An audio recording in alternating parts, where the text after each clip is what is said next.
Why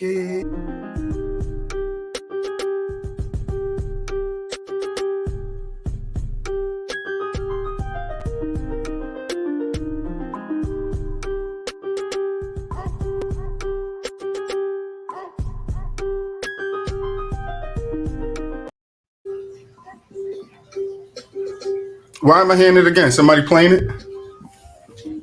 What's up, guys? What's the word? What's up, guys? Why am I hearing it again? Somebody playing it? Yeah, that's me. That's me. It's me. It was me.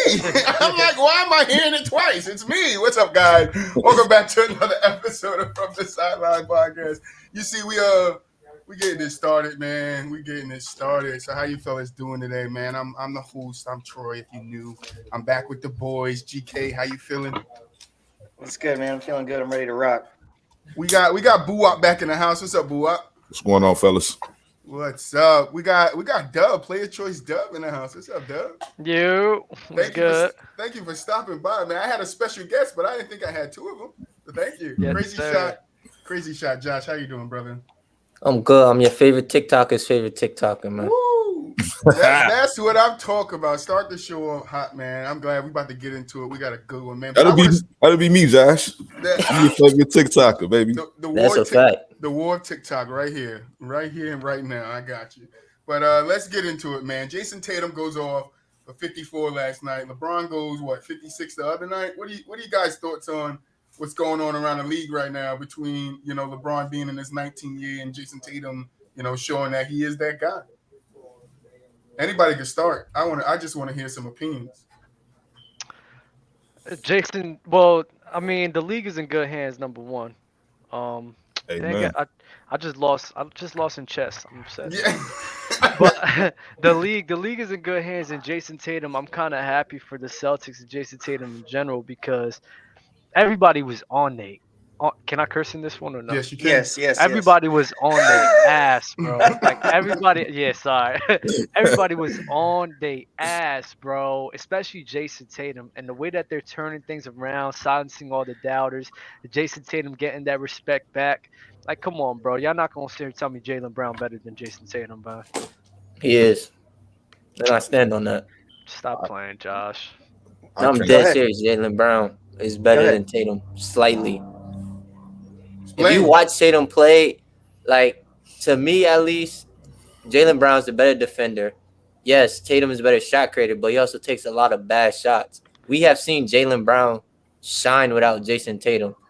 Jason Tatum is the more talented player. I understand that. But if I had to pick one of them, I'm choosing Brown. Just for what? Defense? Defense, I think he has a smarter shot selection. He's the better player. I feel like it's easier to build around Brown than it is with Tatum. So do you think that Jaylen Brown could be able to get the shots that he's getting off now without Jason Tatum being there? Yeah. They're like they're like the same player. They're similar players. I think Jason Tatum and his game could correlate well with anybody else on any team, and he doesn't have to rely on anybody else to get his shots off. With Jaylen Brown, it's like Jaylen Brown, he benefits from Jason Tatum being there as well. I just think it will just be harder to build around him just because you ever heard of it factor? Yeah. I just think Jason Tatum has it. Like, he just has it. Whatever it is, he has it. I don't get that same feeling from Jaylen Brown at all. Then Jaylen Brown dropped I think it was a 40-piece early in the season with no Tatum. He did, but he's still, to me, he just doesn't have it. Agreed. Do you guys think that Jaylen Brown is an alpha dog? Because in my mind, Jason Tatum is 100% an alpha dog. I think Jaylen Brown is sort of alpha. I don't know if he's 100% an alpha, but I do think it's not a real gap yet. I mean, Tatum can go off. We see he's the more special player. We can all probably see that. But I do think Jaylen Brown is a slightly better defender. I think Jason Tatum has showed me enough this year to take away that as a huge go-to for Jaylen Brown. Like, I used to go to that for Jaylen Brown a lot, defense. But I think Tatum has stepped up his defense this year. And he's always been the better offensive player. So I don't agree with Josh as far as Brown being the better player. I never thought he was the better player. I think Tatum just coming more into his own this year. Truly, he's showing me enough that I'm more confident in saying he's the best player on the team. Yeah, I mean, that's funny because I'm a Boston fan. I kind of understand like when people say like they can be one and the same, but I see their games as totally two different. Yeah, they can do the same thing, and sometimes they wind up doing the same thing for Boston. But when you look in that tier and who's the better player, I'm definitely taking Tatum. But I do kind of agree with Dub. I don't know what type of player Brown would be like full time without a caliber player like Tatum next to him, because it's all we've seen. Like, yeah, we see games with them both play by themselves when the other player's out. But how can Brown carry a team by himself? And the same question for Tatum. Can Tatum actually carry a team without Brown there? Mars says JV ain't a better defender. Yep. Yeah, I put it up on the screen. That's true. That's actually very true. Like Jason Tatum, like Jaylen Brown's probably a better perimeter defender, but Jason Tatum is like very versatile as Shout well. out Mars, like, one up. He could run the four. He stretches the floor out for the guys and creates mismatches. Like, it's very beneficial. And Jaylen Brown is like this. Jaylen Brown as a role player, and I can see why people side with Jaylen Brown more. As a role player, you could pluck him in and out of like situations easier than Jason Tatum. But just because you could do that doesn't necessarily mean he's just a better player. Like my thing with Paul George and Jimmy Butler. Paul George, I could pluck Paul George in and out of multiple situations, be completely fine. Don't mean that I think he's the better player. He's just easier for him to get off with other people on more variety of teams than Jimmy Butler. Wait, so I have a question for Josh. So for me, I think that when Jaylen Brown is in the position that he's in, and he doesn't have to be the number one option, and he doesn't have to carry the load or whatever, in the spot that he's in, I think that's when he's going to be like at his maximized potential or whatever, right? Do you think he would shine more or even bring out a better player in himself if he, is in a position where he is like the main option, like, and he does have to carry the load for the team? I think he can, because we saw this jump from Jaylen Brown. Nobody projected him to be this player he is now. He was just supposed to be like a great defender, a 3-and-D type of player. And then he takes this dramatic jump, and now we're seeing a great player. So I think he can carry the load as a number one option if given the opportunity. Better than Jason Tatum. Because that's the question. I'm not saying that Jaylen Brown can't do that. I'm saying I'm riding with Jason Tatum more than Jaylen Brown. It's hard to say because we haven't seen like 100% one of them just carrying the team, the load by themselves. Listen, I don't think Jaylen Brown in any year is doing what Jason Tatum did against LeBron James in his rookie year. I don't see Jaylen Brown ever doing that. And then I have another question. What do you guys think about, so now after just seeing this impressive performance, how far can they take that? Do you think they can be consistent with that over the course of a 7-game series? Because last episode I was hating on Boston, saying they're not making it out of the first round. And then last night happened.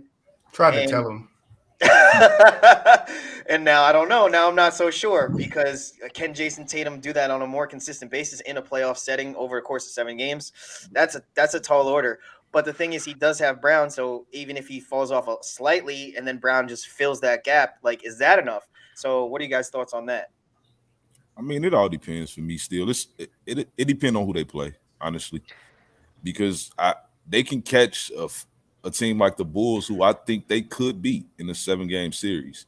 But if they catch one of the top dogs in the first round, then they're gone. Milwaukee, Miami, any of those teams are probably going to beat them. See, I think we could surprise one of those teams. So you sleep on Boston. I ain't sleep. That defense, they could turn up. And like Jason Tatum said in that post-game interview last night, like they're the first line of defense is their defense. If they could come out and play defense, bro, they're a hard team to stop. They are. Yep. They are. Boston is. And I don't care who we match up against. And I'm not saying we could beat those teams outright. I'm not saying we're better than them. But you come in there with that slight little Z on your head, and we're going to put you to bed. We're going to put you right to bed. Understandable. But I'm just still saying, like, if everything is playing out how we think it's going to play out, there's no way Boston's beating Philly. Miami or Milwaukee. I'm just being plays real. out. If it plays out. I think they could. I think they got a good chance against everybody, including the Miami Heat. Like, you got the emergence of Robert Williams. I thought in the beginning of the year he was trash, but then he somehow just turned things around. I don't know how. He's a great defender. He's been better on the boards. So like the whole team is a great defensive team. And didn't Jason Tatum go crazy on the Nets last year? Well, I was about to say, who was guarding Jason Tatum last night? Because let's just say all of a sudden we was getting switches. He was getting a lot of switches. Well, let's just say now all of a sudden he's going against the Bucks or something, and then Giannis is guarding him. Well, then what is he gonna do? Like, get out of here. Get a switch the same way he just did to the Bucks. Switch KD off you. Switch the bigger defenders off you. I think he could score on Giannis. Yeah, he's shown that. But I'm just saying, if you don't want Giannis to be the defensive matchup all night, get the switch. Tatum did it all last night with the Nets. Get the switch. So you think more scared of like an unstoppable scorer? Who, Tatum? He can be. Yeah. This is what people around the league are saying about Tatum. He can be, yeah. I mean, there's no denying that. Like, he is one of the best scorers in the game, but it's still under 25 and yeah. Any age. In today's league, there's a lot of guys who can't be. In today's league, there's a lot of guys who can't be stopped just because of the rules that are in play. It's extremely difficult. And the style they have that they play with. Yeah, it's extremely difficult to stop anybody in the NBA. So you got a guy at Jason Tatum's caliber. I don't see a lot of guys being able to check him in the league. You saying Giannis? I think he could score on Giannis. Maybe Drew Holiday will give him problems, or Jimmy Butler and everything. But I wouldn't say they would completely shut him down. Don't you think he's going to have a more difficult time against some of the other teams in the East, right? Like Heat, Bulls, Bucks. In my opinion, it's going to be harder for him to get buckets. But that's where that passing. But that's where that passing comes into play. They're passing more. They're moving the ball around more. Boston's going to figure it out. I think, I do think the Heat have a good chance of beating us because of their defense. Like, I think we're second-ranked defense overall, but the Heat defense is really good. And I think you guys sleep on the Heat defense and how good they are. Look what they did to Joel Embiid by himself. And they were saying Joel Embiid was going to beat the Heat in the playoffs by himself before James got there. And look at the game plan they came in with. Throw 3 bodies at him, and he went 4 for 15 or something like that from the field, 0 for 6 from the 3-point line. Like, so that's what I'm saying. Like, these teams, defense is going to win. Yes, Spo is good, but these defensive teams that's going in playing in a high level in the playoffs, those are going to be the guys that stay at the end. I think we could sneak in and make an Eastern Conference Finals again. I think everybody's sleeping on us enough that we could come in, especially if we get into the 4th seed, which we have a good chance of doing. Like, you mentioned Chicago. I don't see Chicago slowing down Jason Tatum. At all. Yeah, no, I was just I don't know, because even if you look at the game, dude, you guys have heard me before. I think the Bulls are pretenders, so that would. Yeah, you have. He has been consistent with that. But I heard a rumor around the NBA, man. I heard the Knicks are planning a move for Donovan Mitchell. Don't do it. You just see the head shake, Donovan. I Because that's what I was thinking when I seen this. I'm like, don't do that. The Knicks, you can have a rumor all you want. That's what it's going to stay. That's what it always is. Get my hopes up. Donovan Mitchell ain't nothing going happens. Get my hopes up. Get my hopes up. We get Julius Randle. Great. You know what's so funny? I seen sideline talk, I think it was, and I seen those videos about the New York Knicks when they beat the Boston Celtics and how it is going crazy and everything. Remember how that happened in the beginning of the season? And then I'm looking like, damn, the way that the Knicks is completely self-destructed, I feel so bad for you guys, bro. Knicks fans, bro, I really feel bad for the city of New York because you guys had all this promise that you thought was coming your way. And it just got shut down by Julius Randle and Tom Thibodeau. Oh, my God. So bad. Yeah, I mean, Tom is out next year. He's out at the end. As soon as the season ends, he's out of there. I don't see it no other way. That's how it is in New York. Like, all it takes is one bad season, one bad little, and then New York is just done with you, and then we start over again. No, Steve Nash might be out by the end of the season. It's nuts, dude. It is we're going nowhere fast. I'm not saying every Steve ain't doing a good job, but it's happened. Think about it's happened. Like, remember Woodson? He got us to the playoffs, and with Melo, and when J.R. Smith was 6-man and stuff, and the Knicks were looking real good and they're real fun to watch. Out. Next year, it was they took a little step back. Then he was gone. Like literally, it just takes the smallest thing, and then the coach is fired, and then they want to trade all the players, and then like it's like there's no, they're not giving them no slack ever, and it's just we're starting over again, rebuilding again, starting over again, rebuilding again, and it's just always going to be like that until Dolan sells the team to somebody else because everybody hates Dolan. Yeah. Well, the Giants do that as well. It's your city. Yeah, it's the city, bro. No, the Jets do that as well. What are you talking about? No, every New York team except for maybe like the Yankees, right? That's true. Literally every New York team, bro. We got problems over here on this end. All right, like, we got problems. We need to fix it. Bro. Hopefully, we talked about the Jets and the Giants last episode. Let's not get back into that. GK, I got a question for you. Yeah, go ahead. Would you mind trading for Westbrook to the Knicks? Would you mind that trade? Personally, I would.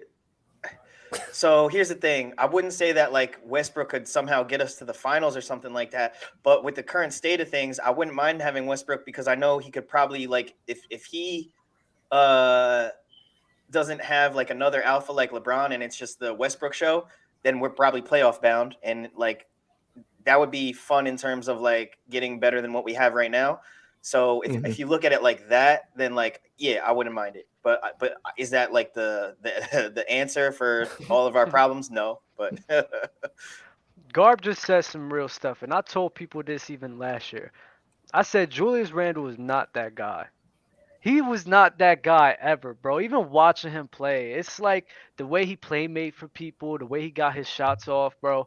It was ugly as hell to me, bro. Like, all them stats was so misleading, bro. It was like Julius Randle, bro. I don't know what the hell the Knicks was thinking, like, that he could really be a centerpiece. That's just not him. The number one option? No, it's not him, bro. It's Doug, not what do you think him. of this? What do you think of this? This is my take on Randle is that the way that Chris Bosh was for the Heat as, like, the third option, that's what Julius Randle could be, that type of guy. Like, if he's, like, the third option that gets the boards, can, you know, hit a shot like in the flow of the offense or whatever, but not be like the primary guy. Like I think he could fill that role perfectly. He could, but he's not that guy. He's not. He's not a number one. That's right. Yeah, that's for sure. He take a lot of contested mid-range shots and he only go one way, like left. Like hey, isn't that the knock on the 60s? Go ahead, continue, BooWop. Go ahead, continue, BooWop. But yeah, I like Julius Randle. I like his energy, but yeah, I would like to see him definitely as a number 3. I wanted him to go to Brooklyn. Like I thought if he would have went to Brooklyn before they pulled that trigger on Ben Simmons, I thought that would have made the Nets very scary. Like Kyrie, that's Julius. Interesting. I mean, Kyrie, Julius, and KD, that would have been a scary trio for me. What y'all think about that? I think they would have been better with Kyrie and KD. I think the Nets should have traded Kyrie and kept James Harden. But James Harden didn't want to stay, so it's not possible. Yeah. He wanted that. I think if they would have traded Kyrie, he would have stayed. Kyrie was the reason. It wasn't. Kyrie wasn't the full reason. It was other things. He didn't want to be there. He didn't want to be there. He did not want to be there. Can we stop using Kyrie? That's what I'm trying to do, Doug. Bro. That's what I'm trying to do, Doug. Like, for real, bro. Like, come on. Y'all hating on Kyrie for no reason. Kyrie had problems with him, too. Doug, this is my problem with Kyrie, right? You have a part-time basketball player. So your chemistry is going to be off already. I agree there. You're losing games because you don't have your star player, Kyrie. And then when he does play, like versus Boston, you're still losing. Right now, what are the Nets? Like an 8th seed? They're 10th, I think. Yeah, 9th or 10th. So because Kyrie's a part-time player. Like, come on, what are we doing here? So let me ask you this. If you're working with somebody, right? You're working with a coworker. This guy has very strong beliefs in his own stance. So he's like, bro, I don't want to do this. It's not comfortable for my own well-being. I'm going to be part-time because this is the position that not the team, the state put me in. Mm-hmm. Are you really going to sit here and look at him sideways because he's going there and riding with how he feel? I'm not knocking Kyrie for that. I'm thinking of like strictly on the basketball court. I know what you're talking about. That. But, like, you got to take into consideration that it's the state, like not him. If he had the choice, he's out there every game. But now you're talking about his choice of wanting to be out there every game against him putting something in his body that he don't want. And I don't think so. If I'm the GM of the Nets, I'm trading Kyrie. I'm bringing in a player that's going to play. I'm not against trading him. I'm not against what you're saying. But I'm also on the fence that Kyrie is entitled to do what Kyrie needs to do for him. Like Dub say, like if I'm working with him, that's fine. But you got to also understand that I got to do what's best for me too. If I'm James Harden, you got to understand that. That's fine. You want to take time off because you want to handle your business? Cool. I gotta go though. I gotta go to work for another company though. Now. All right, I'm gonna head out. All right, I'm gonna head out. But guess what? That wasn't even. But the way you head out is the way. But you see, that wasn't the whole entirety of everything. It wasn't just Kyrie. It wasn't just, and reports came out talking about that, about how the offense was being ran, how James Harden wanted to be the Houston James Harden. No, and that's not winning basketball. By trusted sources, not allegedly. These are guys. What we say is alleged, GK, right? We're not close to those guys. Those guys literally have sources in the locker rooms. All right. Those guys literally have sources. We could say allegedly, but when Woj and them guys report something, bro, unless they come back and retract it and say it's false, I'm taking it as fact because those guys are the guys with the connection. I think that's more of a serious reason to leave than Kyrie being part-time. I think he just wanted to all of it matters. I think all of it matters too, but I don't think the part-time thing. I just think Kyrie and James didn't mesh when it got there. It's like you making a sundae. It's like you making a sundae. You put ice cream in there, and then that Kyrie thing is just the whipped cream and cherry on top. He's like, bunk it. I gotta go. Do we want to talk about Bron? We didn't get to Bron, or no? Brown, we don't have to. LeBron. Oh yeah, I did mention LeBron's 56, but I guess LeBron is LeBron. We don't need to talk about LeBron. But does it change things because people were starting to fall under this perception that like the Lakers are just probably not even going to make the playoffs or win the play-in or da-da-da-da-da. But like, I mean, if Bron he just showed that he's still capable of dropping 50, whatever, like, does that mean that like they can win a playoff series? No. That perception's still real. Like it's still real. Like they still like Bron just put up 56. They won by what, 7? Yeah, barely. Like fight back in that game. He's got to do a hell of he's got to be like first Cleveland stint LeBron in order for them to win a damn game. But I think the thing is too is like everybody the Anthony Davis thing is like, yo, he can't stay healthy, and I'm not one of those guys that be like, oh, he can't stay healthy. But if realistically, if Anthony Davis was healthy the whole season, right? Davis, LeBron, and Westbrook were all healthy. You don't think these guys would be 4th, 5th seed in the West? All healthy? No.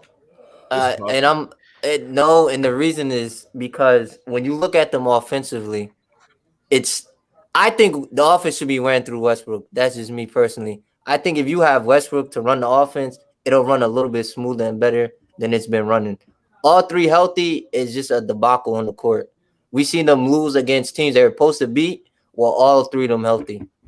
Yeah, but they were still in that phase of that's true, but they're still in that phase of figuring things out. But I get what you're saying. They never had chemistry though. That's just that's what I'm saying. Like that's a big part of it because I said it on last time. Camaraderie means something. When you go into these playoffs, the teams with the most camaraderie are probably the ones that's going to make it to the finals because they know how to play together. They know what to do. They know what they need to do. They know what they need to do for each other. Like people talk about Middleton, but come playoff time, Middleton gonna know what Giannis needs from him, and he's going to do his damn best to get that done.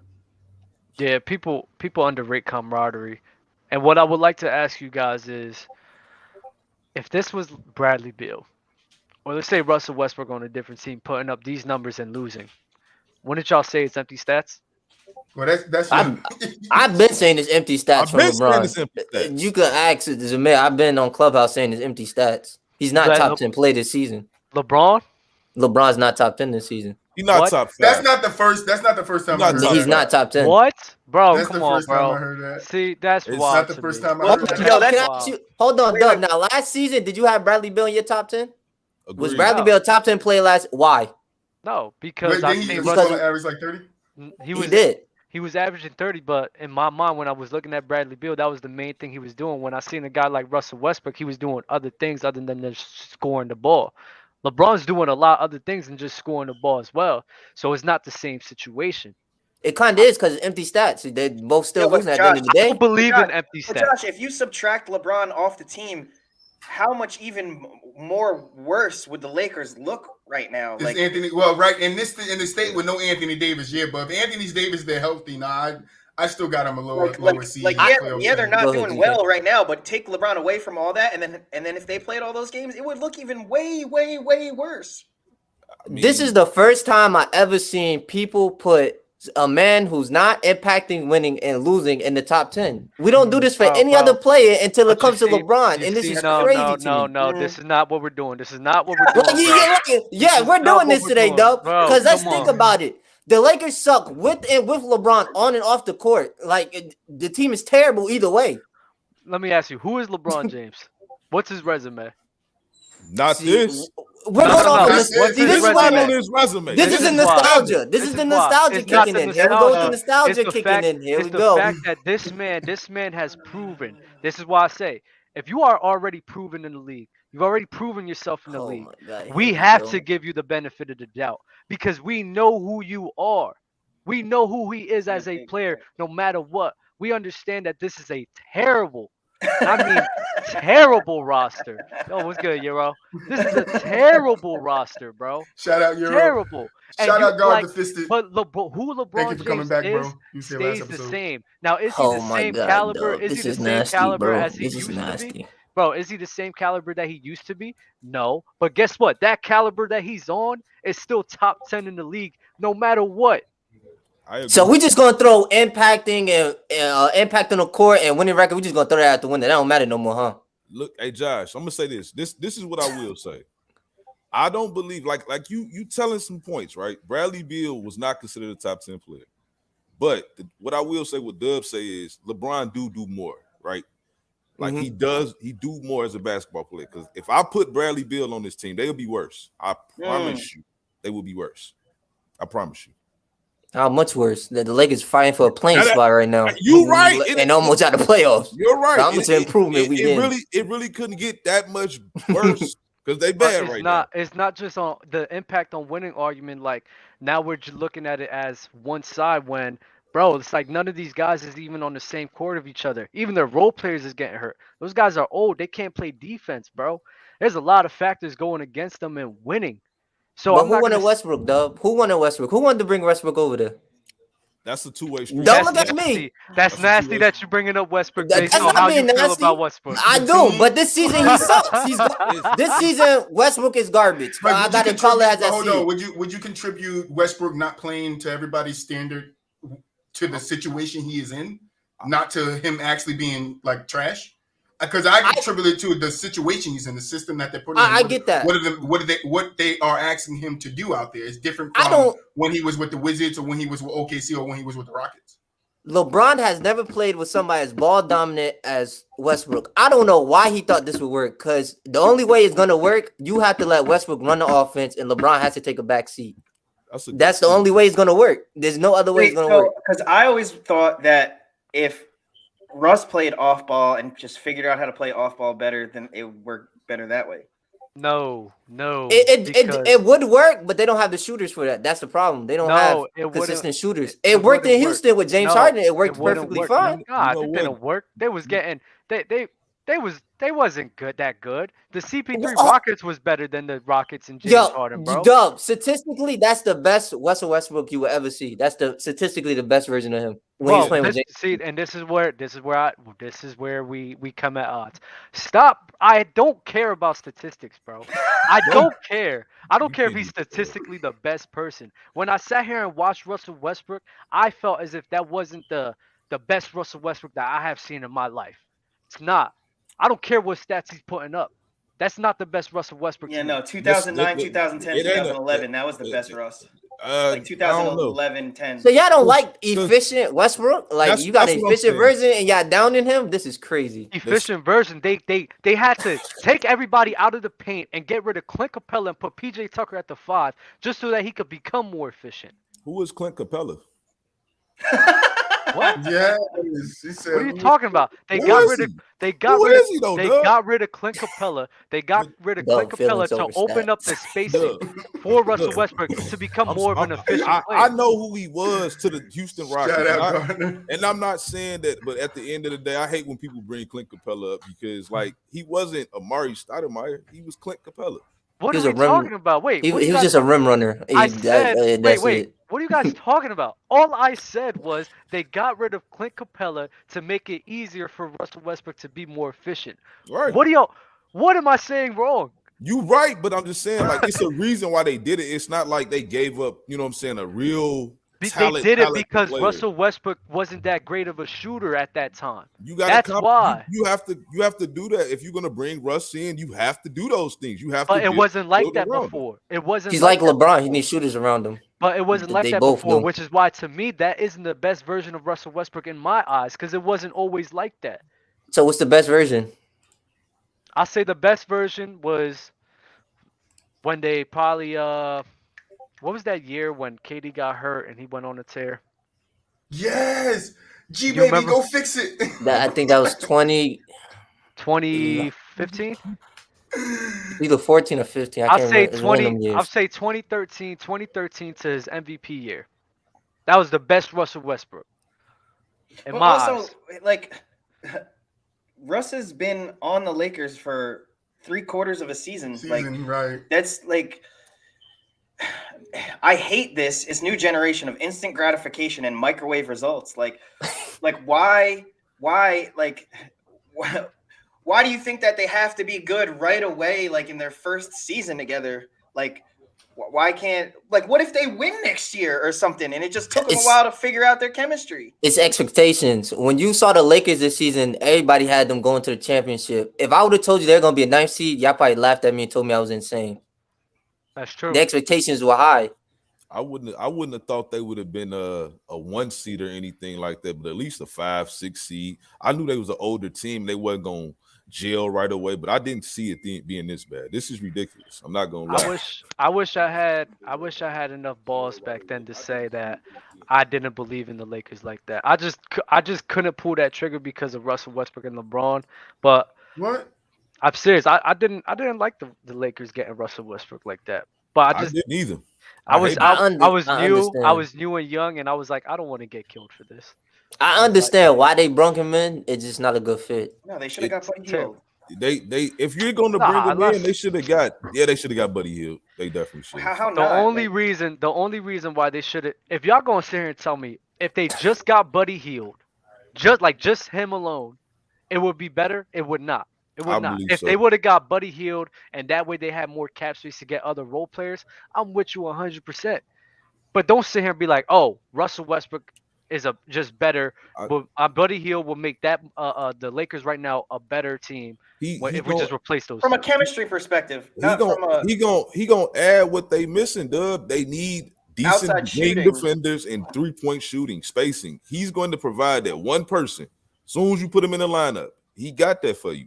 Where Russ is, he playing on eggshells. He dancing around with the ball. He don't know what to shoot. He don't know his role. He don't know what to do out there.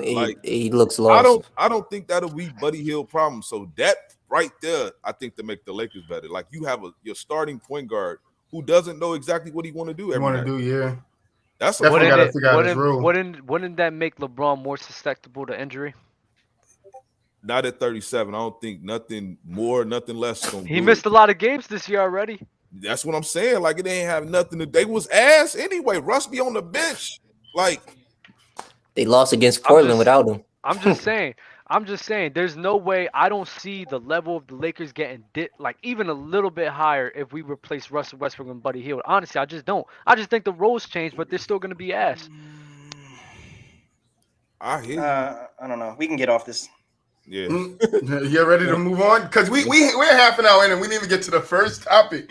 So let's get to it. So I've been seeing this question going on around. No, I love it. Let's go. It looked like a 2-hour show and I don't care. All right. I've been seeing this question around Facebook. And I wanted to ask you guys, we're gonna start with Crazy Shot.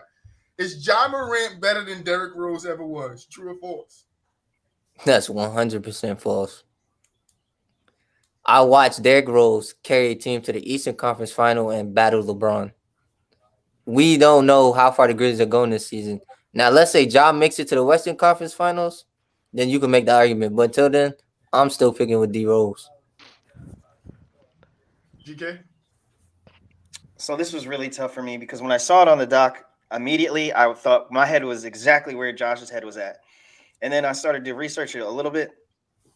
And I wouldn't say I'm ready to go ahead and say Ja Morant's already better than DRose ever was. I don't want to go ahead and say that statement. But after looking at everything, like player efficiency rating and like just watching their game tape and stuff like that, it seems like Ja is developing at a faster rate. He's shooting jump shots at a higher clip. And the only thing I would say against that I saw on the tape was with the ball in their hand, Rose was a little bit better at being like twitchier, like just it was harder for his defender to stay in front of him than it is for Ja. I mean, it's hard to stay in front of Ja too, but Rose just looked like he was a little bit better at like getting past the first man. But it is really, really close. And I agree with Josh when he said, depending on how far Ja can take his team, that might move the needle for me. But in terms of like playing capability and just like being shifty, like especially like when you pick up your dribble or the pivot moves and get into the mid-range jump shot and stuff like that, Ja has actually, it's very similar, but Ja has actually achieved like a level that's a little bit more enhanced than Derrick Rose's. So I'm almost ready to go ahead and give it to Ja, but just not yet. So you said that Ja Morant advanced quicker than Derrick Rose? Like in terms of developing his game to be more advanced or whatever. It's like he's doing it at a faster rate. Like it took Rose more years to like get to some of the certain moves or some of the way you think, like especially when he picks up his dribble in the mid-range and he's doing pivot moves and stuff like that. Rose never really did anything like that or like the certain spins and stuff, and Ja's already doing that in his third year, and I didn't see it from Rose until like season 6, 7, like That was when he was hurt though. Okay, I see what you. Okay. All right. Yeah. Okay. I don't think that I can't put Ja Morant over Derrick Rose. I'm sorry, bro. I don't care. Like I can't put it. I can't put him over, bro. Like it's just what Derrick Rose did in that MVP year was amazing. It was groundbreaking, bro. And it was a different time too. Like what? I think Ja Morant's only averaging 2 more points than Derrick Rose right now. So it's I'm not, just off of those 2 points alone, I'm not gonna sit here and say, oh yeah, he's better than Derrick Rose. Nah, I think we need to chill off the hype. They're relatable, of course, but if anything, bro, they're probably neck and neck with each other. But I can't put Ja over Derrick Rose. What? Yeah, likewise. I mean, I love what Ja's doing, but what DRose did, like that MVP year, and I personally think I watched him from a rookie. I'm from Chicago, so I watched him from a rookie. I watched him grow every year. I watched him come in with no jump shot. Then the very next year, that mid range was deadly. Like I watched him grow and grow until the MVP that he was year 3. So I think it's safe to say that Ja, barring injury, will be better though. I can see that much right now. Barring injury, he will be better. I was just gonna say, like, so I know it's what if, but like, if they end up in the finals, can that move the needle for you? Because the other thing I didn't bring up too is like, I was noticing just like passing vision and stuff. So they would both, obviously they're really good at driving and kicking because they're both downhill attacking the basket. But if I'm just looking at that aspect of their game in the half court, the edge goes to Morant a little bit because it's crazy. Like he'll draw the double team or the weak side defender or whatever, and the way he's kicking out to either corner or either wing is incredible. Like the way his body control is, like he's all crazy in the air with a spin or whatever, throwing it behind his head, dotting the corner, dotting the wing, catch and shoot, like on the money.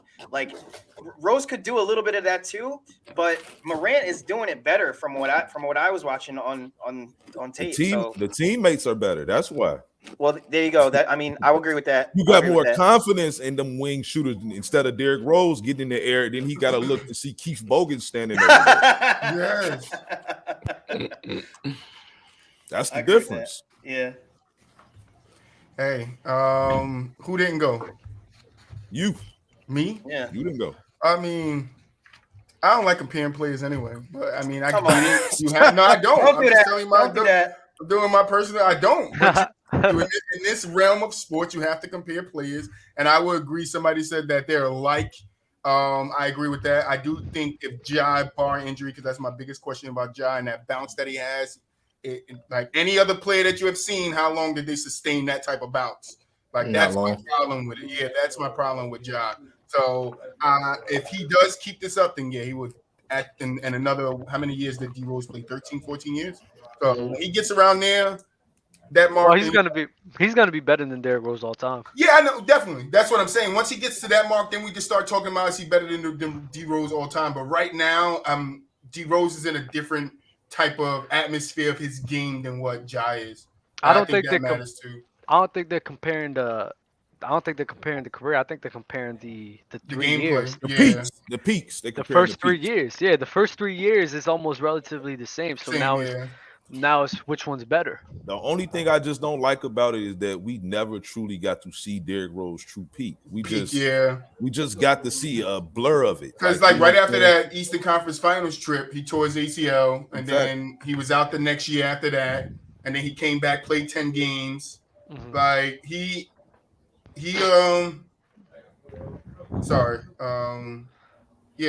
definitely didn't get a fair shot at a peak or a run at being a top dog in the league. He had like one solid year where he won that MVP, and that was supposed to expand. I remember the talk around DRose like, this guy is about to take over the league. The Bulls are going to win a championship. Like, we're going to get that same nostalgia we had like when Jordan was around, like for the Bulls and stuff. But, ultimately he tore that ACL and he never came back from it. And we see that happen to a lot of players of DRose and Ja Morant's statue. That bounce is out the gym. Their legs break down easy. So I wish him the best. I hope he does get injured because I think this could be good for the league. Going forward, I hope Ja wins a championship. I don't know, with the Grizzly team, especially with the other talent around there. But I do think they are similar in their own rights. But right now, to like try to compare them, if you compare the first 3 years, then I can see that. But to compare Derrick Rose right now to Ja Morant, I don't think that's fair at all. But what about just in terms of playing capability from what you've seen? What about testicular fortitude, though? That's exactly what I was going to No, I heard the test, and I was like, wait, let me ask you this. If you could take, I always love this setting, right? I love this setting, and I love thinking like this. If we're on the park right now, you're a captain and I'm a captain. You get first pick, and Ja Morant and Derrick Rose is standing there. Derrick Rose 2011 MVP and Ja Morant today, and you could pick either one to be on your team for a game and pick up. Which one are you picking? I got Derrick Rose. Dub. Yeah, give me Rose, man. I'm tired of disrespecting Josh? him. Like y'all put me in a bad circle that I have to like. I don't hate players. There's only a few players I don't hate. But when y'all put me in a corner like this, it's like I have to be nasty sometimes. I'm gonna go with Ja. Troy? We on the blacktop. We on a blacktop. If I'm taking Ja or we're outside right now, huh? Am I taking Prime D-Rose? Yeah. Like 2011 D-Rose. Yeah. In his MVP year, you have him at his best. Or Ja, we're on the blacktop right now. You get first pick. Who you want on your team? Hey, Dub and GK, I would love that one. I think I'll go D-Rose. I'll take D-Rose. I'm taking D-Rose because he's a little bit bigger than Ja. Like, I'm with Josh. I'm going Ja. This is what we're doing now? Whoever's controlling the comments, this is what we're doing now? Oh, yeah, this is what I'm doing. It's me right here, Dub. Hi, it's me. I'm controlling the comments. This is what we're doing now? Yeah, that's it. Testicular fortitude underrated. That's underrated. Hey, I can throw that one back up there, too. Shout out Euro. I got you, Dub. They want the world to see it, Dub. Cat owns Miami. What? What is going on? Oh, let me throw it up on the screen. Like, I got you, Dub. I got you, Dub. Let me throw it up on the screen. You guys are insane. But yeah, so you guys ready to get into this top 10 toughest playoff series? Let's do it. In NBA history? In NBA history? No. Well, from the 2000s. I couldn't do y'all like that. I was gonna say, man, hold on. That just opened the I know door. Euro in here. Euro should be ready for this one. Euro might like this one. Top 10 best player series in history, collectively, same way we did the top 10 list. Since the 2000s. Yeah, since the 2000s, all time though. That's Since not all the time. Hey, is it since the 2000s or during the 2000s? It's from year 2000 to now. Not from the 90s, not from the 80s. Just if it don't start with a 2, it's don't count. It starts in the 2000s, but it's all time. You don't know what all time mean? No, I do. All time would be. All right, never mind. Let's just go. Let's go. Holy shit, that's funny. Yeah, let's get right, man. All right, so y'all see the list now. All right, so GK, you know what to do, bro. Just tell me. So I'm gonna tell the guys, like, we don't necessarily have to pinpoint like the exact order off the rip. We can just start bringing up a couple that we like, throw them up on the board, and then we'll debate and argue and shuffle them around, whatnot.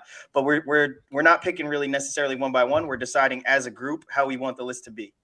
So I mean, for me, Bron coming back 3-1 has to be on there, because how often has things come back from 3-1? That's automatic for me. It's probably one. That's fine. That's fine. More than likely. That's fine. Yeah, I'll take that. Yeah. I would say that 08 or is it 08, 09, that Boston Chicago series, that Derrick Rose rookie year series against Boston. They had like 4 or 5 crazy overtime games in it. I like it.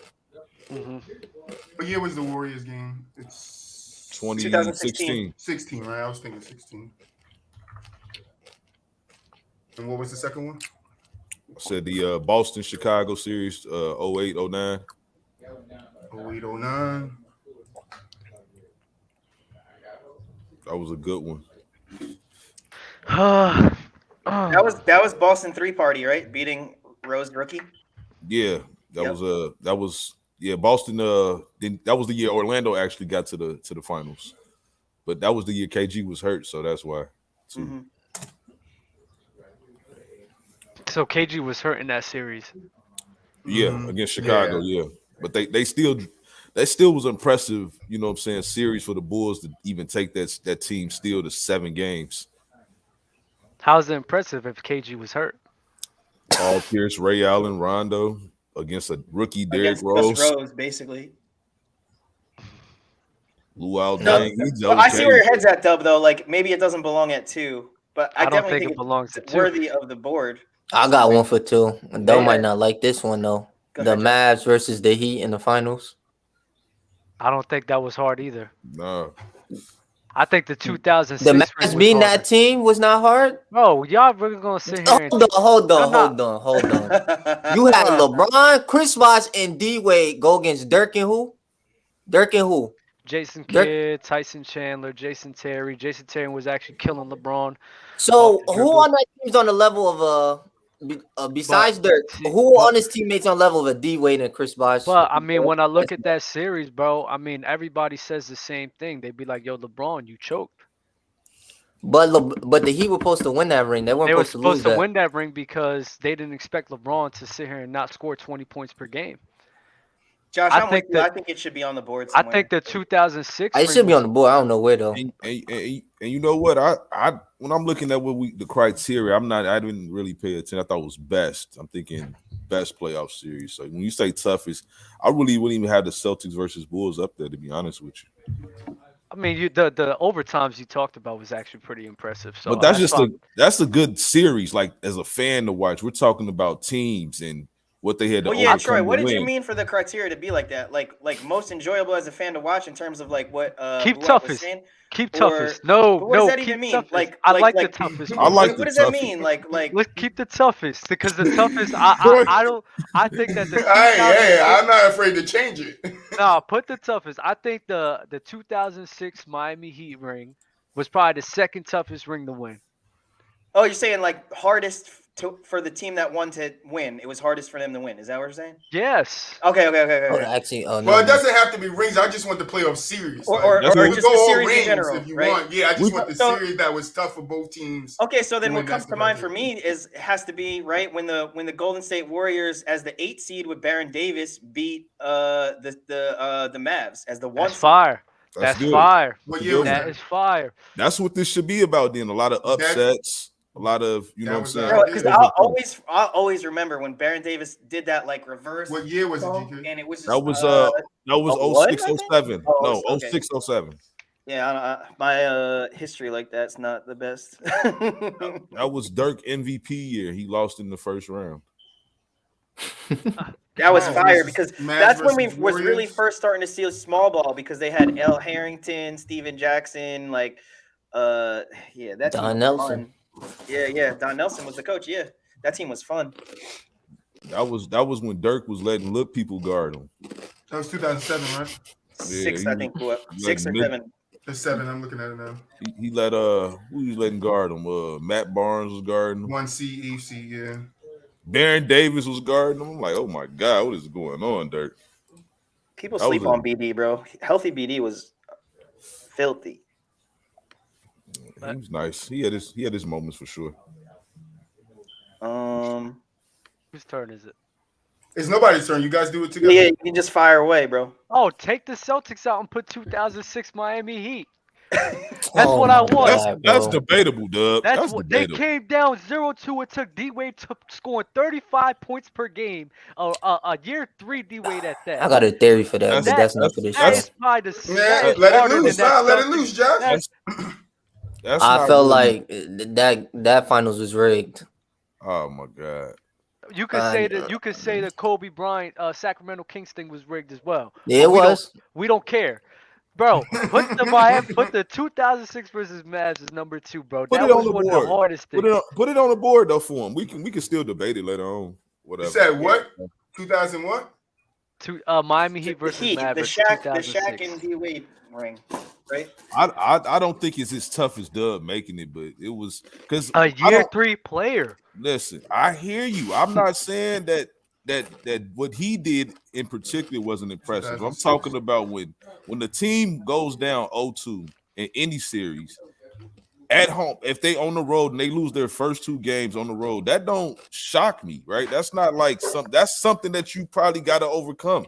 You're probably gonna lose the first 2 games. That's what home court advantage is about. No, but understand this: what it took for them to overcome that. It took their player to put on an all-time great performance in year 3, 35 points per game. That context don't really matter to me though, Dub. Like I don't know. I'm kind of with Dub a little bit, like because he put the team on his back. Yeah, exactly. He put the team on. He had to really Shaq turn it up. 12. He had to turn it up. He had to, otherwise they weren't gonna win. Shaq averaged 12. But also, Dub, we're talking about the team as a whole and not just necessarily individual performance. That's what I'm talking about. That's all I'm saying. Like, you don't think that one player, like literally just one player over here overcoming that series is more difficult than a whole entire team? No, not me. That's crazy, bro. All right, we got to try to think up some more. I'm like I got also maybe the Pistons when they beat the Lakers. Like I feel like that was pretty. Like they're not really supposed to win, right? Hey, here goes Dub hating. There you go. There goes Dub hating again, bro. Like y'all over here. It's like Kobe and Shaq was over here having beef, and y'all act as if like. But you don't think that they were still supposed to win though? They were supposed. Kobe and Shaq are supposed to win. They were supposed to win, yes. But how much did they lose? Was that due to the own team's issues rather than the Pistons' talent? I mean, I think the Pistons were a better team. The better team for that series. They played better as a team than Shaq and Kobe did. They played better as a team due to whose issues those? The Pistons' issues or the Lakers' issues? Hey, listen, Dub, that's a personal problem. That's between the Lakers. That got nothing to do with you playing on the court. That got nothing to do. Once you go on the court, all that's supposed to disappear. But it showed. It showed on the court. All right, Euro said Nuggets and Jazz in the bubble. That was actually a great series, actually. Bro, that was fire, yo. That's a great series. That's a great series, but is it like 3-1? They came back 3-1. Yeah. The Jazz, they did. I guess That is you facts, could yeah, say that. because remember when Murray and Mitchell were going back and forth and they both were dropping like 40 pieces and stuff? That was crazy. That was what, 2019? You could put both the Nuggets series up there. Then they came back 3-1 against the Clippers. That was Oh my God, yeah, the Clippers but meltdown. no. We're not doing that because because when you is a difference between the Nuggets and Jazz because the Jazz they was competing every single game. The Clippers had a choke artist right there next to him when Paul George. The Clippers was up though. Like every fourth quarter, they was folding down the stretch. Like they was up. They got blew out game 7 of that series like in the fourth quarter. But those games was 2020. They were competitive. But it took them to overcome that. It took what's it called? Play a pandemic P. They need a pandemic P to overcome that. Some type of epic meltdown. Stipulation. Like, that's a pandemic P. Usually gonna happen, man. Some usually gonna. Dub got excuse for all these series. It's crazy. That's like it's like. All right, so Dub, let me hear someone's where there's like no. Oh, the other team fucked up. Like, let me hear some real ones. Boston Celtics versus Lakers. Okay. You could say both of them actually. Great series. Both of them were. That was fire, bro. I loved watching that. You got was better though. It was a 7-game series. Mm-hmm. Yeah, all right. 2010. You put 2010. You could put Miami Heat. When they was down 3-2 to the. Of course, another Celtics. Miami. Of course, another Heat series. Another Miami. Of course, it is. Bro, that was when LeBron over here saved his whole entire legacy, bro. You say Dirk over Miami. No, but if you want to do that though, then we got to give the Spurs flowers too for their. I think the Spurs flowers. Nah, that was like, that wasn't tough. That was an embarrassment to Miami Heat. Like, well, that wasn't. You could say most dominant. Like we got dominated. Like that wasn't even fair. Like we got trashed. Like that's not even tough. Like that was a cakewalk for them. Yeah, that was an ass whooping. That's what it was. And it was sad watching that. It was sad watching that. That was a self-destruction. What? That was what? Damn, I got a lot of Miami ones. I don't want to pick another Miami one. Yeah, you do. You know the 2013 finals. Look, he got another. The 2013 finals. Like, come on, bro. Yeah, that was a good series. That was a good one, no doubt. Let me see what else. I'm trying to stay to the criteria though. When we say tough, I'm looking at more like just underdog teams, or like if you go down. Dub is a Miamier. Now I love that D-Wade comeback as an individual. I don't know if it's like tough. Like when I think of like can somebody in the chat let me know we back. All right, Dub back. We have no idea what happened, bro. Me neither. Literally no idea. We're talking about the Heat. I wanted to say the Golden State Warriors versus OKC 3-1 comeback. That's what I was talking about before I got chopped. You got chopped for that? No, we all went out. I have no idea what happened, but I'm a look back at it and find out. I'll look back at it and find out. Dub just talking again. But yeah, we back. Let's get back to the list. Garb. We lost our viewers in the process, but it's all good. Let's get back to the list. All right, Garb said we back. Thank you, Garb. What we missing? That Kings versus Lakers series. That was a tough series.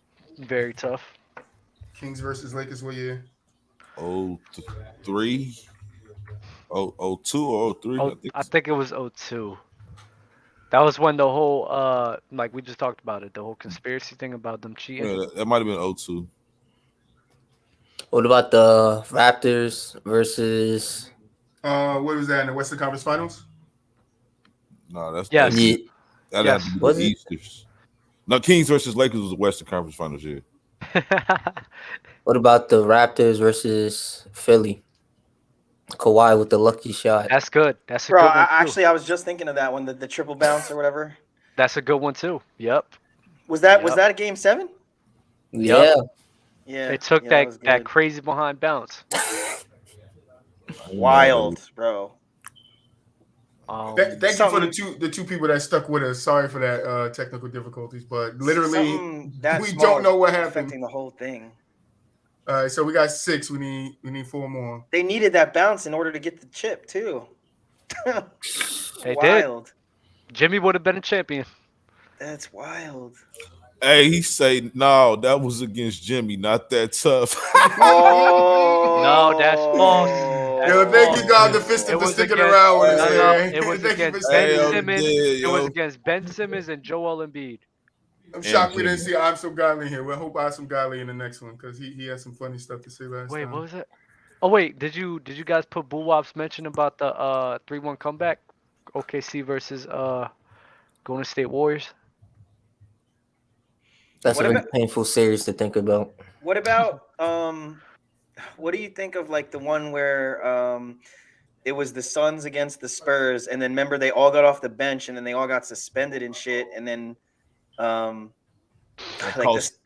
cost the Suns that series. That was the conference finals again too. What year was it? 06, I think. Because the Suns were really supposed to win the whole thing that year. The OKC and Golden State?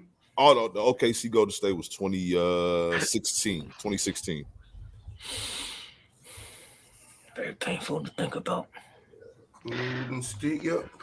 Back to back, we got a back-to-back Game 7. That was like one of the epic playoff runs. Kobe retired, 73-9 Warriors. That was a great year for basketball.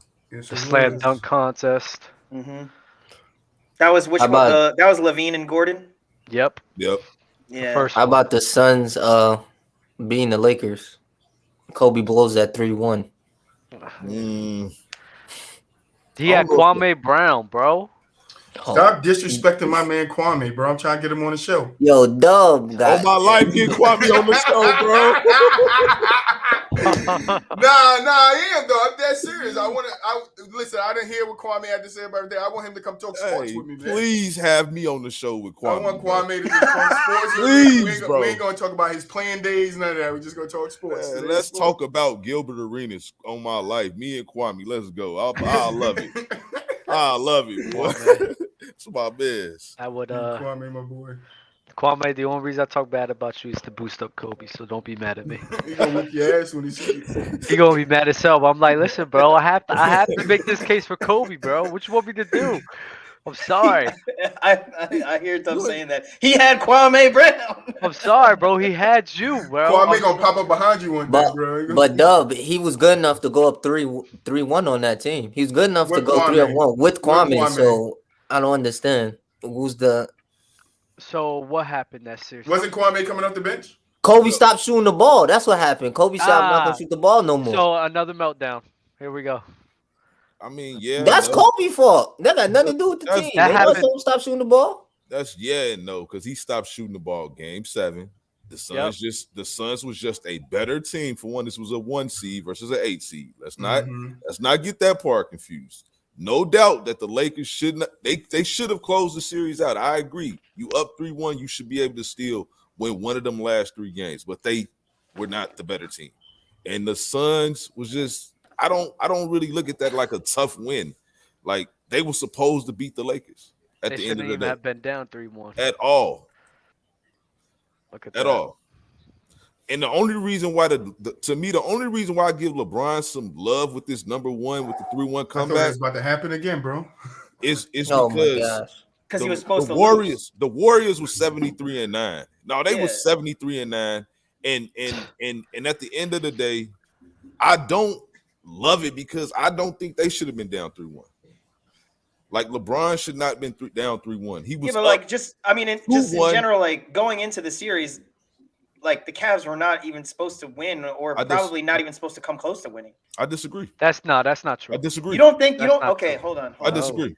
It's a testament to, regardless of what record says, bro. It's a testament to who LeBron is as a player, bro. Nobody went into that series was like, okay, you could say he was the underdog, but to sit here and go down 3-1 like that, nobody was thinking that. But you think the Cavs were like not just an underdog, but like a pretty heavy underdog, I would say. I didn't think so. They were just down 3-1 to the OKC Thunder. It ain't got nothing to do with that for me. I watched LeBron go up 2-1 against this team last year. So this year he's healthy. Ain't no way he's supposed to go down 3-1. There's no way.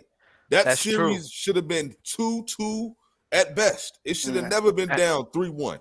And I thought the Cavs was gonna win next year. But if I remember correctly, it was like it came down to like the very, very end of the game, and it almost was 2-2, correct? Like, shout out Garb the Fisted for sticking with us, man. Sorry, it could have been. I can't remember that game for in particular, like how it went down. I'm rattled over here right now. I just don't believe going into that series that it was a gap between these two teams at all. Like I'd never believe that. What, the Cavs and Warriors? Yeah, never. If I had a bet like on the betting apps, yeah, I mean Warriors was a heavy favorite, but when I'm looking at it, it's like, well, I didn't expect them to go get dominated. I didn't expect that at all. The only thing I had difference like from the year before, I thought Steph was better, like truly better than he was last year. So yes, I had the Warriors as a slight favorite, but like I definitely thought it was a game 7. I just didn't think it would be like 3-1 comeback game 7, right? I thought it was gonna be like a back and forth type of series. First of all, Garp, I don't think it's that close. Like, what other all 4 Warriors guys are Hall of Famers in their prime. The only Hall of Famer on the Cavs is probably just LeBron. Like at this Kyrie point. Irving is a Hall of Famer. Everybody knows that. You think so? Absolutely. Now, like if his career ends right now, Kyrie's in the Hall. Kyrie's a Hall of Famer, and Kevin Love's probably going to the Hall. Kevin Love is definitely going to the Hall of Fame. Fair enough, but I would Richard Jefferson is going to the Hall of Fame. No, he's not. Do you consider them the same caliber? Okay, put it this way. Are the Cavs still getting the ring in 16 if LeBron is on the Warriors and KD's on the Cavs? What? If you flip-flop the two, do the Cavs still get the ring? In 2016 or 2017? In 2016. So KD wait a minute. I'm so confused. Yeah, KD wasn't on the team. He went on the 17. Okay, I'm sorry. You're right. I got my years mixed up. That's why we saying that team shouldn't have been down 3-1 because KD wasn't on the team. Because if KD is on the team, then it's understandable you get down 3-1. We get you. I understand. But the year before suggested that LeBron, no matter what the record said for Golden State, no matter if they was 80-2, what we've seen last year, because it's the same team, even in my opinion, with a better Steph, though, right? Got a better Steph this year, but they're still the same team. They should not been up 3-1, especially knowing that we just seen them down 3-1 against the Thunder. Ain't no way. There we go. All right, any more teams? We got 3 more left. Okay. I can't believe the Thunder lost, though. Dub, how y'all let me get all the way out? I know, GK. It hurts to this day. How I let you what? I'm preaching. You let me preach, brother. I liked it. I was like, this guy's on fire, bro. I'm like, Garb, you threw me off. We got 3 spots left. Hold on, let's get it. Let's get 3 spots. 2013. Why isn't the 2013 Heat versus Spurs on there? I think we gonna have. I think that could go up there. Nah, I'm playing. I didn't hear nobody say it. That was a 7-game series. I took a crazy buzzer beater. The finals, right? From Ray Allen. Yeah. I think that definitely need to go in there. You said 17, right? Especially, like that moment alone in all of the history, like that's pretty big moment. Yes, sir. That might need to be higher up too, to be honest. I think it does. It said 2014? 13. Wait a minute. Who won the Celtics and Bulls? Might have to get out of here. Yeah, I don't think it needs to be on this list. It don't need to be on this list. That's why I said. Wasn't you the one that said it though? Because I said I thought the criteria was best playoff series. So I'm thinking from a fan. Yeah. That I enjoy watching. Yeah. Let's see. What else can we do? So you want to remove the Celtics and Bulls? Yeah, you can remove it all the way. I would just. All right. So what's going? Are we just going to move the Mavs and Golden State up? Yeah, we can move everything up. I think if that's okay. Or we got something we want to put there. Just put the 2013 finals if you want. Right there. The Heat We'll versus switch the it later. Spurs. Yeah. That's cool. Let's see. What else could we do? All right, we still got 3 more now. Damn. We still got 3 more. I love it. Got you, 2013. Shout out Ronnie Ice. Thank you for stopping by, brother.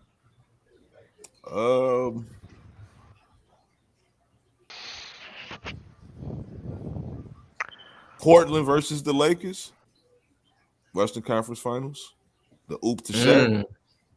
Yeah, that oop was pretty awesome. What year? That's 2000. Yeah, that's the first title run. 2000. Western Conference Finals. Everybody agreeing? Am I putting it? Yeah, put that. Yeah, that's a good one. Dang, I can't.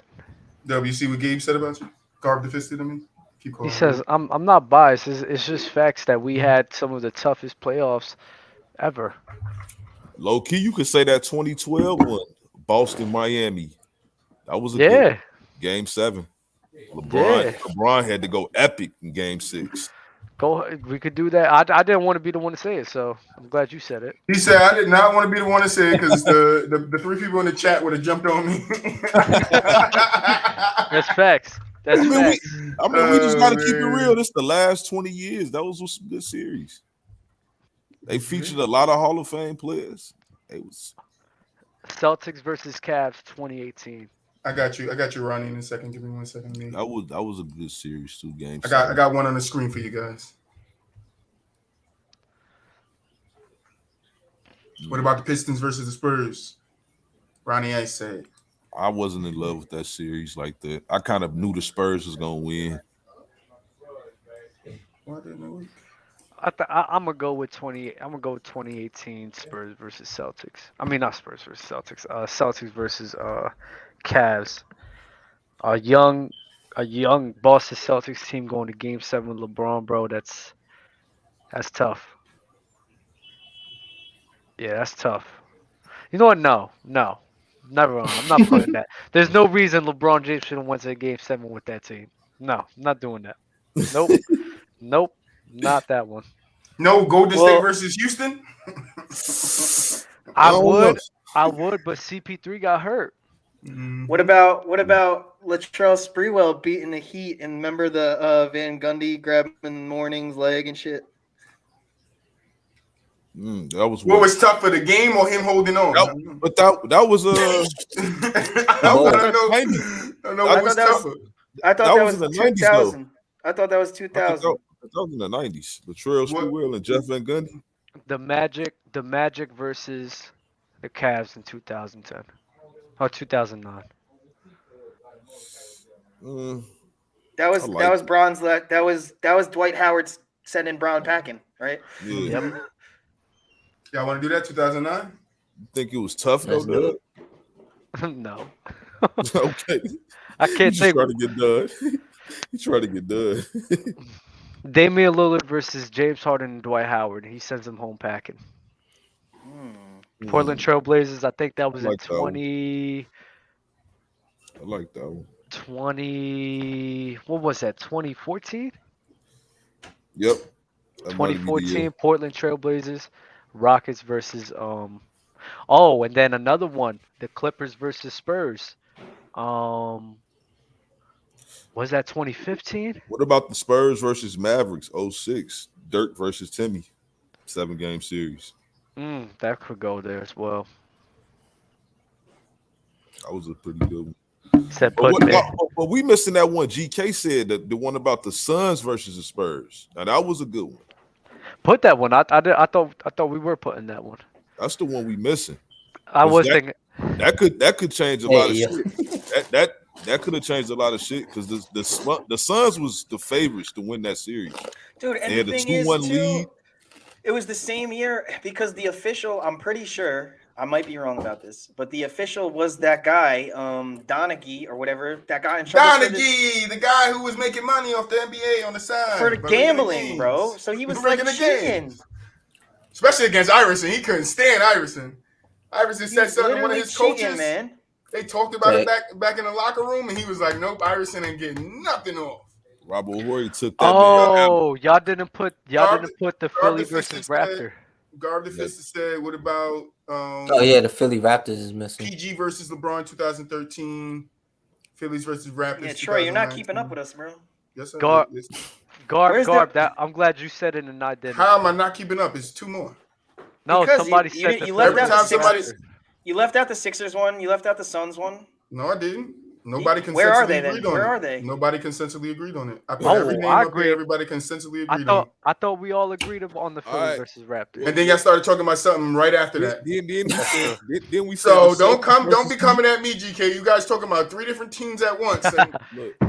Look, we said the Celtics versus Heat 2 in 2012. I heard that one. We talking about Red Kings Lakers. I made a comment to that one, BooWop, so I heard that one. So what are we doing with the last 2?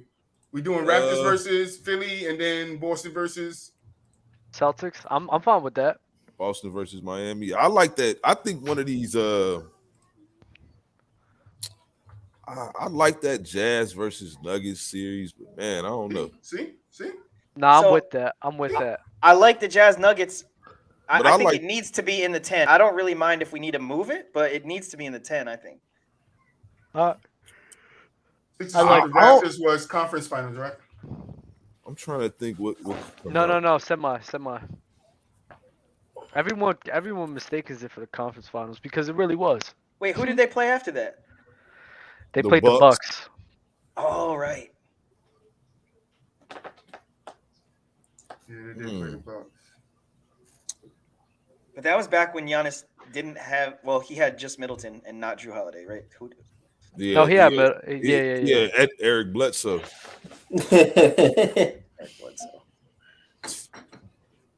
He got that DeRozan treatment. As soon as they got rid of him, get a ring. Like, that got to suck. Yeah, Garb the Fist, that's on here. It's number 6. He's saying it. Why is it up there?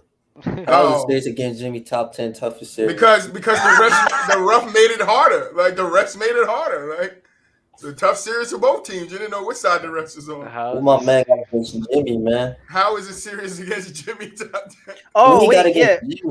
What about the Pacers? I guess the Pacers, right? Do we have a Pacers? One more team you said. Hold on, GK.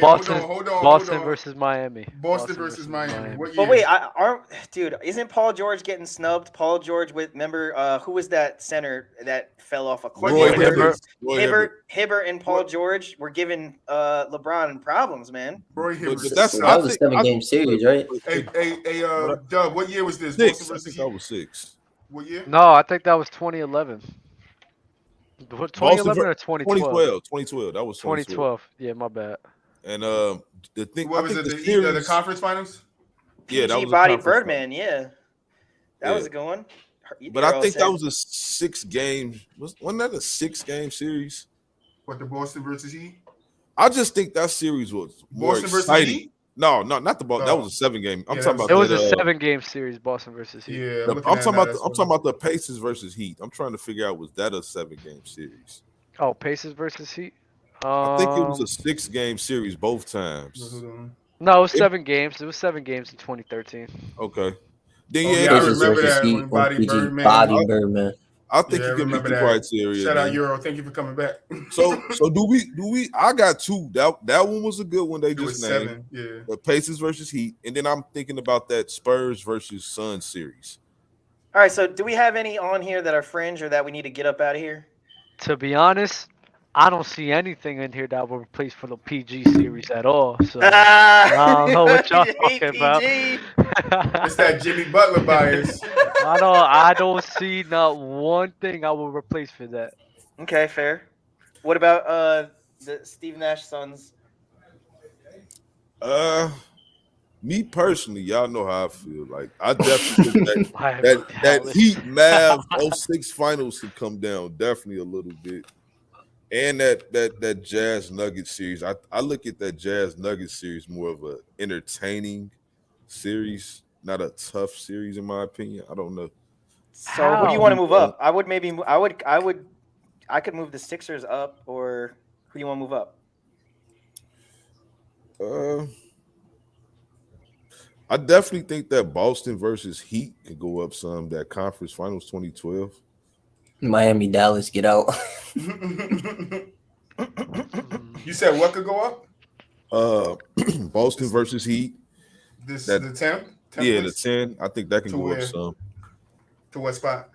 Probably with a Dub, don't be mad. Switch it with the Heat versus Mavs 06 finals. What, the Boston versus? Y'all not going to tell me that was not more difficult, bro. That was, Dub. That's LeBron legacy game. He don't win this game. A 3-year player. He's a 3-year player. He put on an all-time performance. D-Wade can afford to lose that finals, though, Dub. If he lose that finals, nobody's hating D-Wade. LeBron James could not lose that finals. He had just lost to Dallas the year before in an epic meltdown. If he do not get this series, it's over in Miami. It's over. Garb is on your ass right now, dude. Is Miami Dallas the only Oh, hell yeah, because that was tough. They was down 3-2, bro, and it literally took D-Wade, literally him alone. No other offensive options. It was him. 0-2, and he had to put the team on his back. Won 4 straight games, scoring 35 points per game. While this man Shaq only had 12. So how is that a tough playoff series if a team that's tougher than the Boston lost 2 games and then they ran through the team the next 4 games? That's tougher than the Boston versus Heat because LeBron had D-Wade and Chris Bosh with him while D-Wade had a old behind Shaq just over here putting 10 points per game, bro. Stop. You selling it though, bro. You selling the hell out of it, but I can't go there with you. Him in the free throw line. I don't care how many free throws he shot. 35. A ridiculous amount, bro. That was ridiculous. He drawed the foul. The way, woo. He drawed the if foul. If you breathe that, if you look this way, foul. That's testicular fortitude right there. You said, hey, ref, foul. Exactly. The line of the year. How's Dirk being? I mean, I'm biased. This is biased, but I wouldn't mind moving OKC down because I don't know. I don't know. That's when Game 6 Clay was born. That's right. I just hated it so much. I guess that's why. It was a painful time, GK. Yeah. I understand. Yeah. I don't know. I'm good with it. What do you guys think? It's so bad for the Warriors. I mean, for OKC, that's what makes it bad because it's like, what could have been if they would have got that series? What could have been? Like, could they beat the class? Could they have been? They would have won. They would have won. I think they would have definitely changed Kevin Durant's legacy. Yeah. 100%. That's a fact. It would have changed Kevin Durant's legacy. That's what I like about this list right here. I look at a lot of things could have went different for guys. Like, you know what I'm saying? Like, I think OKC that year was the best team in the league. I just thought that they was the best team in the league. Over the 73-9 Warriors? I just thought KD has 1 ring. I thought Russell Westbrook and Kevin Durant was this KD ring hate, bro. I thought Russell Westbrook and Kevin Durant was just so great at that time, bro. I really just thought that they was the best. You know, Westbrook would have had the Finals MVP. Just saying. All right, so we changing anything else? I'm fine with it. You better move. No. You moving Miami Heat versus Dallas up. You moving it up. Where, Dub? Where are we putting them? Where you want to put it up? 1? You go put it over your Jimmy Butler. Put it over your Jimmy Butler. 76 y'all gonna make me be nasty, bro. How high do you want it, Dub? How high do you want it? I mean, it was at number 4. So it was once at 4, and it shot down to 10. Put the Lakers versus Blazers 10. Yeah, we could do that. Lakers versus Blazers. Everybody agree then? Wait, was that the series where Shaq had to go? Yeah, that's the series where Shaq had to go out and then Kobe had to step up. No, that's against the Pacers. That's when Kobe threw that oop to Shaq to win the game. They was down like 12 in the fourth. The iconic oop. Yeah. I can't see that being over that though. Remind me, who was on the Blazers at that time? Rasheed Wallace, Damon Stoudemire, Scotty get tapped. Ugh. Yeah. Yeah. So no movement. His ass body. No, Dub has his bias, but ain't no movement. No movement. I'm fine with the list. Nobody's agreeing. All right. All right, GK, do the thing for the audio listeners, GK. Sure. So this is our top 10 NBA toughest playoff series, starting at 10, with some pushback from Dub, but Heat versus Mavs, 2006 Finals. D Wade went off to get a gentleman sweep. Then at number 9, we got Sixers Raptors, 2019 Eastern Conference semifinals, the triple bounce. Then we got the Lakers versus Blazers, 2000 Conference Finals, iconic alley-oop to Shaq. At number 7, OKC versus Golden State Warriors, 2006 Finals, 3-1 comeback. KD and Russ never should have lost. But at number 6, Kings versus Lakers, 2002 Conference Finals. Jazz versus Nuggets at number 5, 2020. That was Donovan Mitchell versus Jamal Murray show. That was fun. Boston versus Heat at number 4, Conference Finals 2012. Mavs versus Golden State 2007. First round, 8 seed beating a 1 seed. Number 2, we got the Heat versus the Spurs in the finals, and then finally at number 1, the 3-1 comeback with Bron winning. Yeah, if you like the list, you don't like the list, let us know. You can find it over on our social media. All right, so we back. All right, we back, and I got to cut one for you guys. So, Dub, you probably know how it works because you kind of watch the show. Just got to cut a player from your team. You got to cut one player out of the 4 names that I'm going to give you, and that's it. It's just that simple. Wow. 1 second. I'm not cutting Jimmy Butler. Jimmy is not in this. All right, Jimmy is not in this. All right, the 4 players I got a basketball one for you. I got D Wade, Allen Iverson, James Harden, or Klay Thompson. Oh, this is easy. It's Klay easy. Thompson. Huh? Bye, Clay. Go ahead, Josh. Who you cutting? They said it was easy to have 2 different answers. Oh I love my God. it. Yo, Klay get James Thompson. Harden up out of here, bro. He has to go. Yeah, that's worse than hating, bro. Yeah, Josh. Klay easily. Come on, Josh. What did Klay? You know what? This my bro being crazy shot. I love it, Josh. Yo, you already know how I feel about James Harden. You already know. Clearly. They proud of you on Clubhouse right now. Probably making them proud. Bucket City, man. Making the guys proud. Honestly, I guess if you like out of the bunch, Clay's probably the most injury prone, right? None of the other guys really got injured, right? James Harden. So it's like it's just like he can do the least for you. No, the Wade's knees. I mean, whatever. I could do without Clay. Give me the other 3. Everybody picked. Yeah, I went against the grain. That's all right. That's what we want. That's exactly what we want. I can see why. I can see. Yeah, I mean that's fair to say. Harden. I could see why somebody would pick Harden. All right. So GK To get cut. Yeah, to get cut. There's no way. There's no way in this God-given earth that anybody's cutting James Harden over Klay. Why not? Hey, Harden is an MVP. Klay Thompson's not. He's not even on the 75 list. Troy, Make sure you get dub face. You got to get dub face for TikTok. Hey, Dub, let me ask you a question. Who's a better playoff performer, him or James Harden? All right, well, who's a better playoff performer, Robert Horry or James Harden? James Harden. Listen, I have a bias against Harden, so I'm going Robert Horry. I don't like James Harden. I don't know what to tell y'all. Get off it. That's nasty. Get off it. Stay on it. We love it. Stay on it. All right, so we're gonna get into this is one of our most famous little game trivia shows that we do. It's called Who You Got. Basically, I just give you 2 players, and you just tell me who you got at the 2 players. Now, this one I did a little different. So you're gonna have some big name top 10 guys next to some little name, guys. But I want you guys to look at this as impact. All right. Mm-hmm. All right, you guys ready? Your first one. Let me get my people. All right.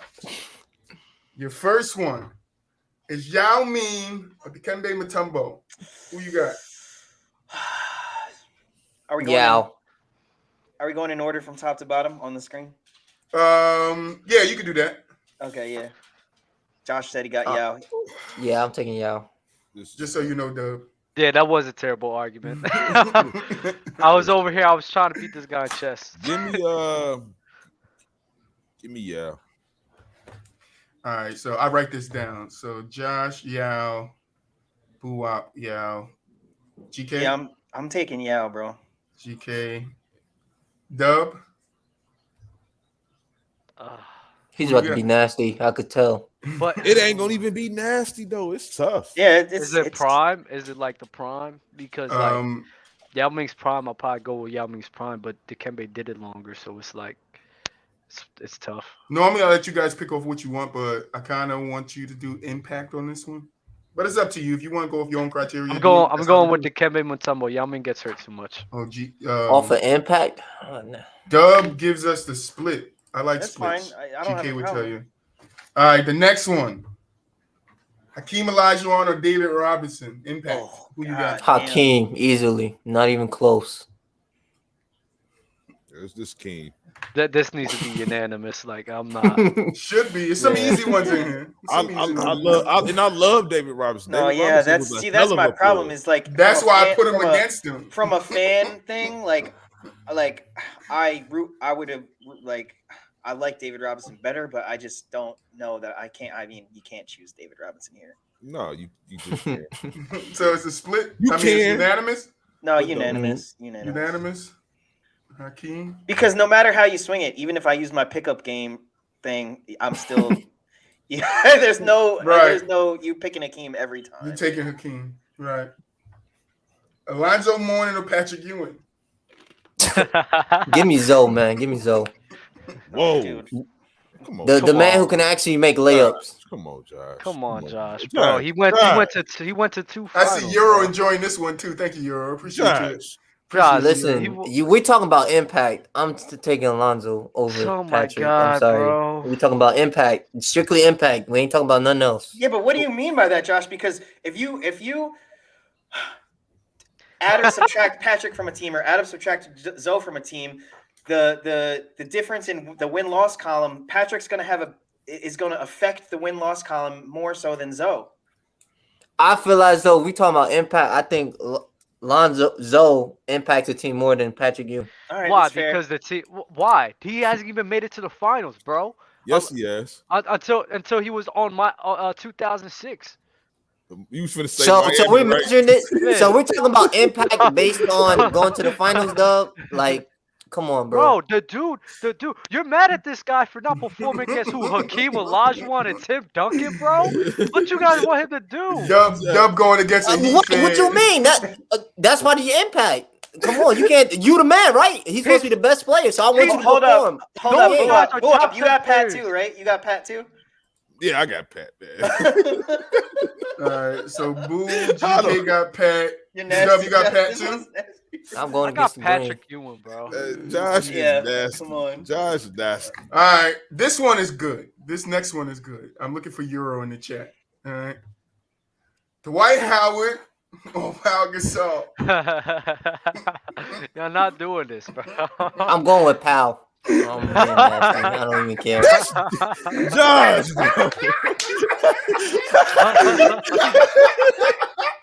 Hey, Josh. Yo, I love it. Josh, but hold on, hear me out. Offensively, Pau is more impactful than Dwight. You can't argue that one right there. Euro. You can't argue that. Impact on their team, Euro. I guess. That's the criteria. Just impact on their team. Hey, Ronnie Ice say he got the white. Troy, man. Give me the white, man. The white. GK? Josh. GK? Y'all said impact. I'm looking on both sides of the ball. Pau was a good defender. Like, he wasn't bad. He wasn't Dwight. Dwight wasn't Josh. a bad okay, offensive but hold on, Dub. But offensively, the gap is bigger than them defensively. Bro, I'll put it like this. This man Dwight had no post moves. I'll put it like this. I'll just leave it for you to decide. You put Kobe with a prime Dwight Howard. What do you think's gonna happen? They're gonna win as many rings as he won with Pau. I think they three-peat. 3, but come on, home. I feel like you're trying to downplay Powell right now. That's what I feel like you're doing. You're trying to downplay. Okay, Dub, Dwight was that good. Dub, okay, so that's he makes a really good point, Josh, is that if Dwight took Powell's place, would they have not been able to? Dwight would have been able to do the same thing, like not the same way. I'm not saying he could do the same moves and shit like that, but I'm saying they still would have won with Dwight instead of Powell if they had Dwight. And then, but if you would have took Powell, right? Powell couldn't have carried a team on his back to the finals the way Dwight did. Dwight didn't he win MVP or no? Regular season MVP. He won 3 Defensive Player of the Years in a row. Okay, but either way, that's a good point, Gar. I thought he won an MVP. He had to win one. I thought he did win an MVP. He didn't win an MVP. No, he didn't win an MVP. But what we but he was playing an MVP caliber. Yeah. Okay, he was a top 3 candidate for sure. Yes. So Powell's not doing that. Powell couldn't do that. Powell wouldn't have been able. You couldn't say, Powell, you're going to be the guy. We're going to build a team around you with role players around you, and you're going to be able to take that team to the finals. There's no way. This is the truth about Pau Gasol and what people don't want to talk about. I like Pau. I love Pau. Who was he though before he came to play with Kobe Bryant? Is the real question. He was good, especially for the Memphis Grizzlies. He was good. He was nice. He was good, but I'm saying we're talking about comparing them two, Pau and Dwight, right, as number 1 options, right? Who was better? Dwight. Clearly, it ain't even a question. It ain't even a question. Dwight was better. So if you put Dwight as a number 2, like you said, Dub, I believe they 3-peat. They beat Boston that first year. Hey, but what about this, BooWop? What about what Gar Fisher said? What's up? Well, he said Kobe would have primed Dwight. Like Dwight wasn't even he playing. He said Kobe would have primed Dwight. Kobe technically would have primed Dwight. No, he was not. Listen, he said Dwight didn't just leave his prime when he got to. Let me ask you this. Let me ask y'all this. Did KD this year? Did KD really play with Kyrie Irving? That's a good point too, Dub. That's a good way to look at it. Did KD really play with Kyrie Irving this year? No, and he didn't. No, he didn't. All right. They played 4 games. What about Troy? Who do you got? Troy, who do you got? Why you know I'm not in this? But Dwight wasn't. But I want to know. Dwight still got you. 2 people still got to pick. I still need Dub and you. Who you got? I think they're picking Dwight. I'm going against the grain. Again. Give me D12, man. Dub and GK. And what Euro said is facts. I'm not saying he wasn't one of the best bigs, but still, he was not considered a top 15 player. And that's by the all NBA standards. He was not consistently making all NBA teams. That's all I mean. If you're not a top 15 player, Dwight Howard was considered a top 5 player in his prime. Period. Powell wasn't. He was never that. He was never a top 5 player. Top 15. And just from a defensive perspective too, like Euro said facts. Paint protection and just block party, bro. Dwight was a block party, man. Yeah, he was a rebounding phenom at that. Euro, how you like this segment, bro? Let me know how you like this one. All right, we've been doing this since we started. All right, we've been doing this one since we started. All right, this is the first one we ever came up with. And these guys, the original group of guys, we love this segment. So let me know how you feel about it. I feel as if Euro's like just watching on that little light that he has and just laughing. All right, next one. Moses Malone or Chris Bosh impact? Oh, Jesus. Oh, come on, man. This is a watch. Told you, it's some big names versus small names. But watch Josh. Come on, Josh. What you finna say? I'm going Chris Bosh. I don't even like. I'm not even Look a Chris at the Bosh four. fan, bro. Thank you, Look at the 4, bro. What is that? Come on, it's not. It's Moses. It's not close. Thank you, Josh. Unanimous? I thought he was gonna. Yeah. Unanimous? This should be unanimous. Man. W got Moses, right? Hold on. W got Moses, right? Come on, I'm not that nasty. All right, next one. Kareem or Shaq?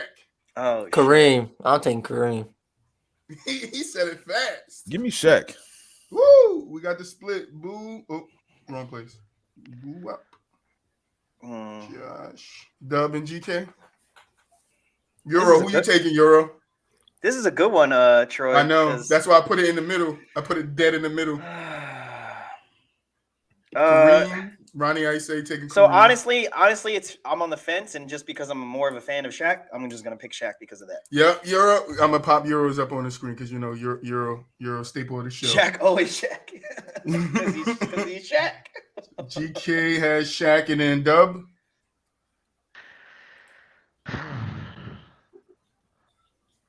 I'm starting to let go of my little Shaq biasness that you guys are talking about, and I'm like, what's up, my boy? I'm looking at this picture right now. I'm like, yo, Kareem's getting destroyed by Shaq, bro. The big Diesel. Like, bro, look at that. Look at the arm difference, bro. So I guess a Dub going with Shaq.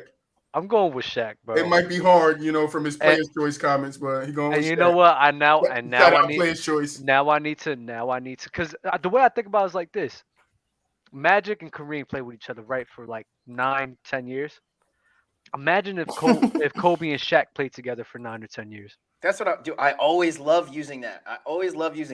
Imagine if those two play for that long. Bro, together. if they could get good chemistry and get along and everything, Boston would still be hunky dory like with Shaq and Kobe for their whole careers, bro. They would have won so many times. They played 8 years together though, guys. Mm-hmm. Y'all would say Shaq is better offensively than Kareem? I think he's just more dominant. Just more dominant. More of a force. So who you think is more impactful on the court? Y'all would say Shaq is more impactful than Kareem? Shaq. I think his presence is just more. Just his presence alone. I get that, but you got Kareem who can actually play defense and block shots, who's actually protecting the paint. I agree with that. I'm not saying that. You bring all that. I've been having a series of walkbacks, and I'm just a series of walkbacks. Hey, Euro, clip it. Clip it and send it to Shaq. It's been a crazy series of walkbacks, and I'm just looking at things. Somebody clip it. Because, bro, I'm just looking at some of these things, bro, and I'm like, yo, bro, like, I'm sorry, bro. Like, Shaq, you mentioned the 8 years thing with Kobe Bryant. Kobe Bryant, coming into the league, he did not get the burn of a Magic Johnson because he came out of high school. 18 years old. Exactly my point. He came out of high school. He didn't get that respect that Magic had going into the league because didn't Magic beat Larry Bird in NCAA championship? Yeah. So he got that respect already. Kobe never had that respect. He had to earn that respect. He did. Then once he earned that respect, guess what happened? They were playoff bound teams, bro. They was playoffs with rookie Kobe. They had a good enough team because they had Shaq. Obviously, they had Shaq rookie year. What you saying is true though. Like Kobe had to earn that respect because they wasn't giving high school kids that respect early on in the league like that. They wasn't even starting high school kids. I got 2 things to say real quick. Dub, don't feel any type of way about that whole thing that Euro just brought up because honestly, like. You're 22, right? But I don't care. But I'm saying I'm proud of you because to be able to evolve your own takes and evolve and enhance your own opinions and stuff and just be willing and not be stubborn and just be willing to say all right, I'm building and you're forming a new opinion based on more and more and more consideration and that's what it's about. Like you need to be able to do that. Otherwise, you're never going to be good at doing what we're doing right now. Mm-hmm. So I'm trying to give you credit for that. Yeah. And then the other thing is Dub's my 4th favorite on players too. Look at the picture, Josh. How is if they were to play 1-on-1, how's Kareem going to stop Shaq? He's not stopping. He's not stopping him, bro. But I could say the same thing is how Shaq gonna stop him. Shaq so it goes both ways. Power. It's a fry for a fry. Shaq has too much power. He can't back him down as easy, bro. I think Shaq can control Kareem better than Kareem could ever control him. I agree to that. I mean, Shaq never when we think about Shaq, there was no center that could stop him. So that center position was weak versus Kareem, who had to go against other skilled centers. Hakeem stopped him. Hakeem stopped him, swept him. Shaq.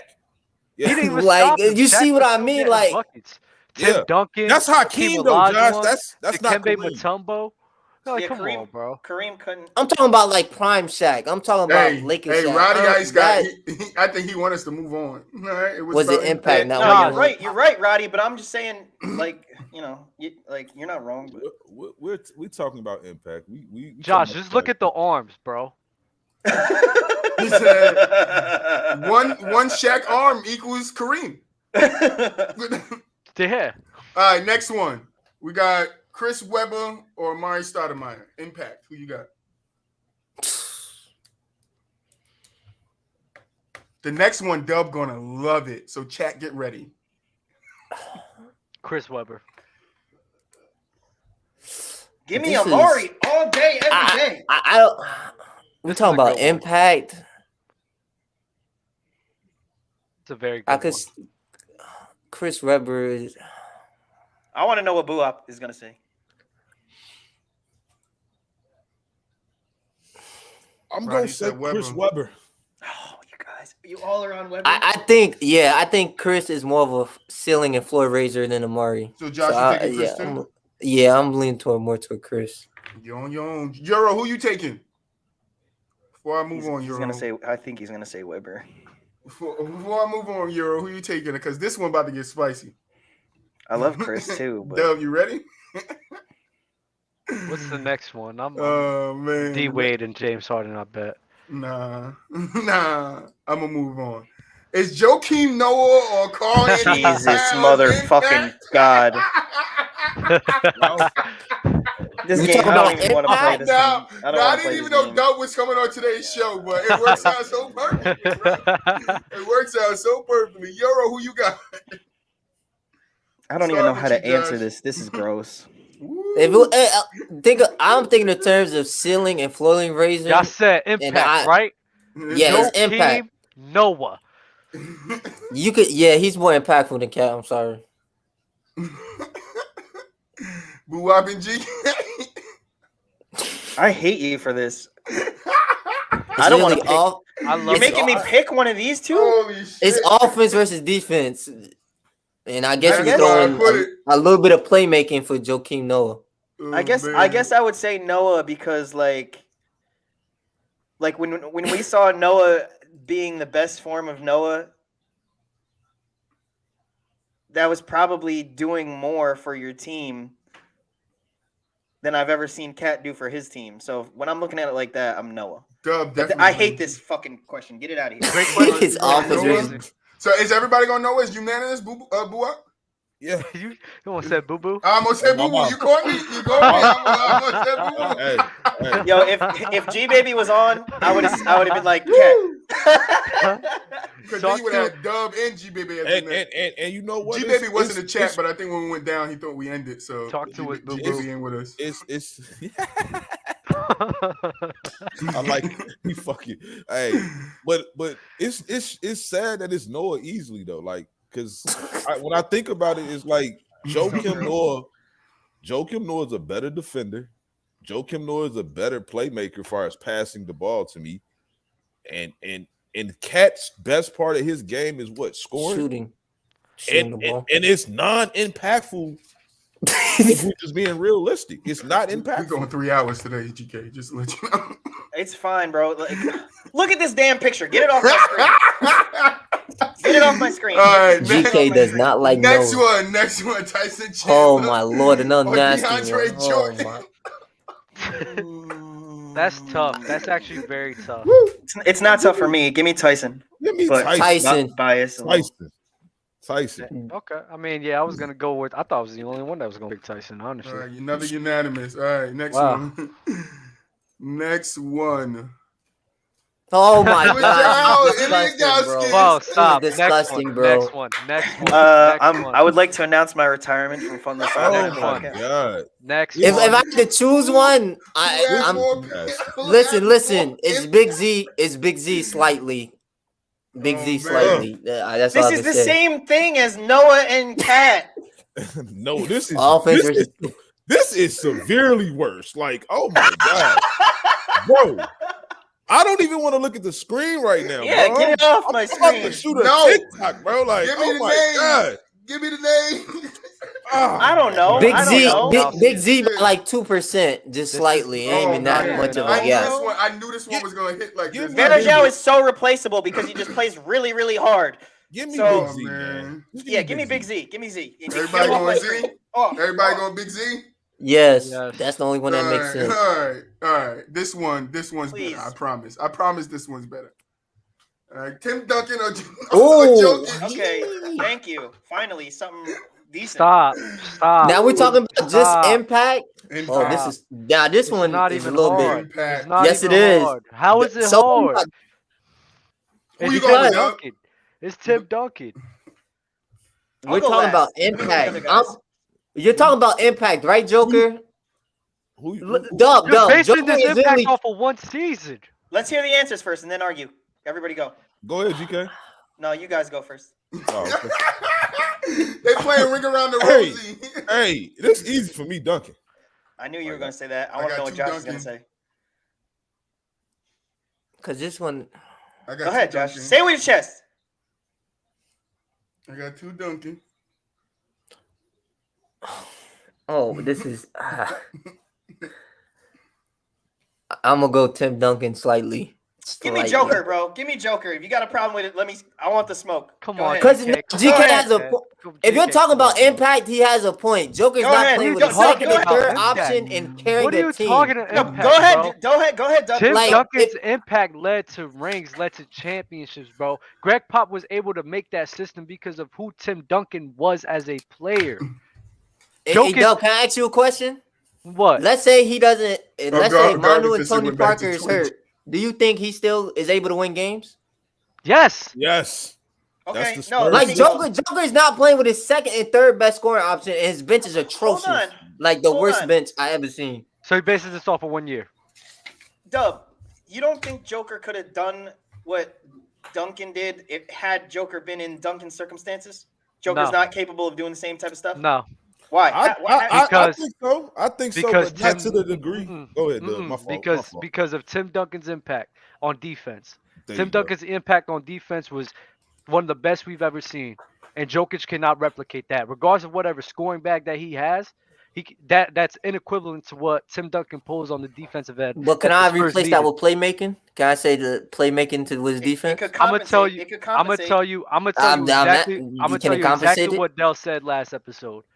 You could find other guys to play make. That could be replaced by other guards. It could. I don't believe.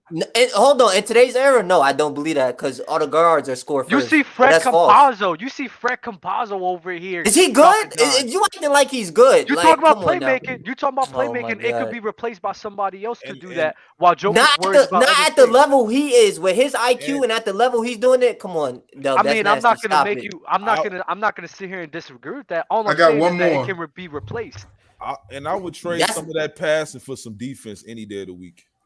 But he's playing good defense this season. Y'all making it seem like he's just not playing defense at all. You think Joker's a slouch on defense? Like, I don't do y'all think he's Tim Duncan on defense? Do you think Tim Duncan's a slouch on offense? I think he's a better defender than what y'all trying to make it right now. I do think that. Do y'all really think that Tim Duncan's a slouch on offense? Right. That's no. We know he's not. But if you're looking at production, Joker is more productive on the offensive end than Tim Duncan. And Tim Duncan's way more productive on the defensive end than Joker. Right? You can say that. It's not close on the defensive end at all.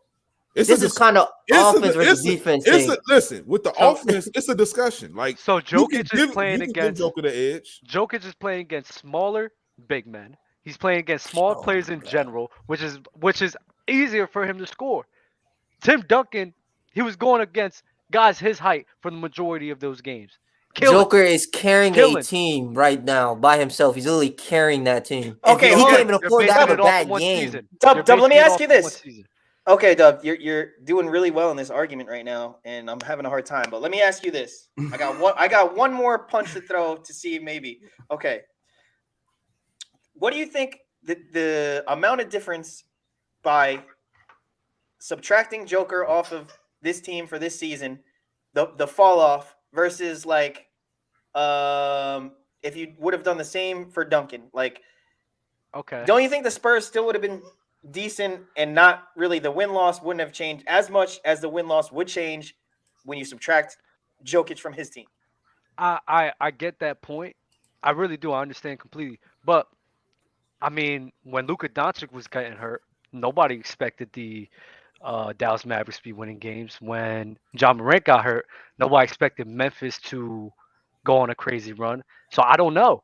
I don't know if the Denver Nuggets really have good talent, and if we plug Jokic out, I don't know if they're really that good of a team. Because if you would go in the beginning year, because I heard plenty of people saying that, oh, plug Luka out, the Dallas Mavericks is a bottom team. We plugged Luka out, and they wasn't. I don't know. But that's what I'm saying is that like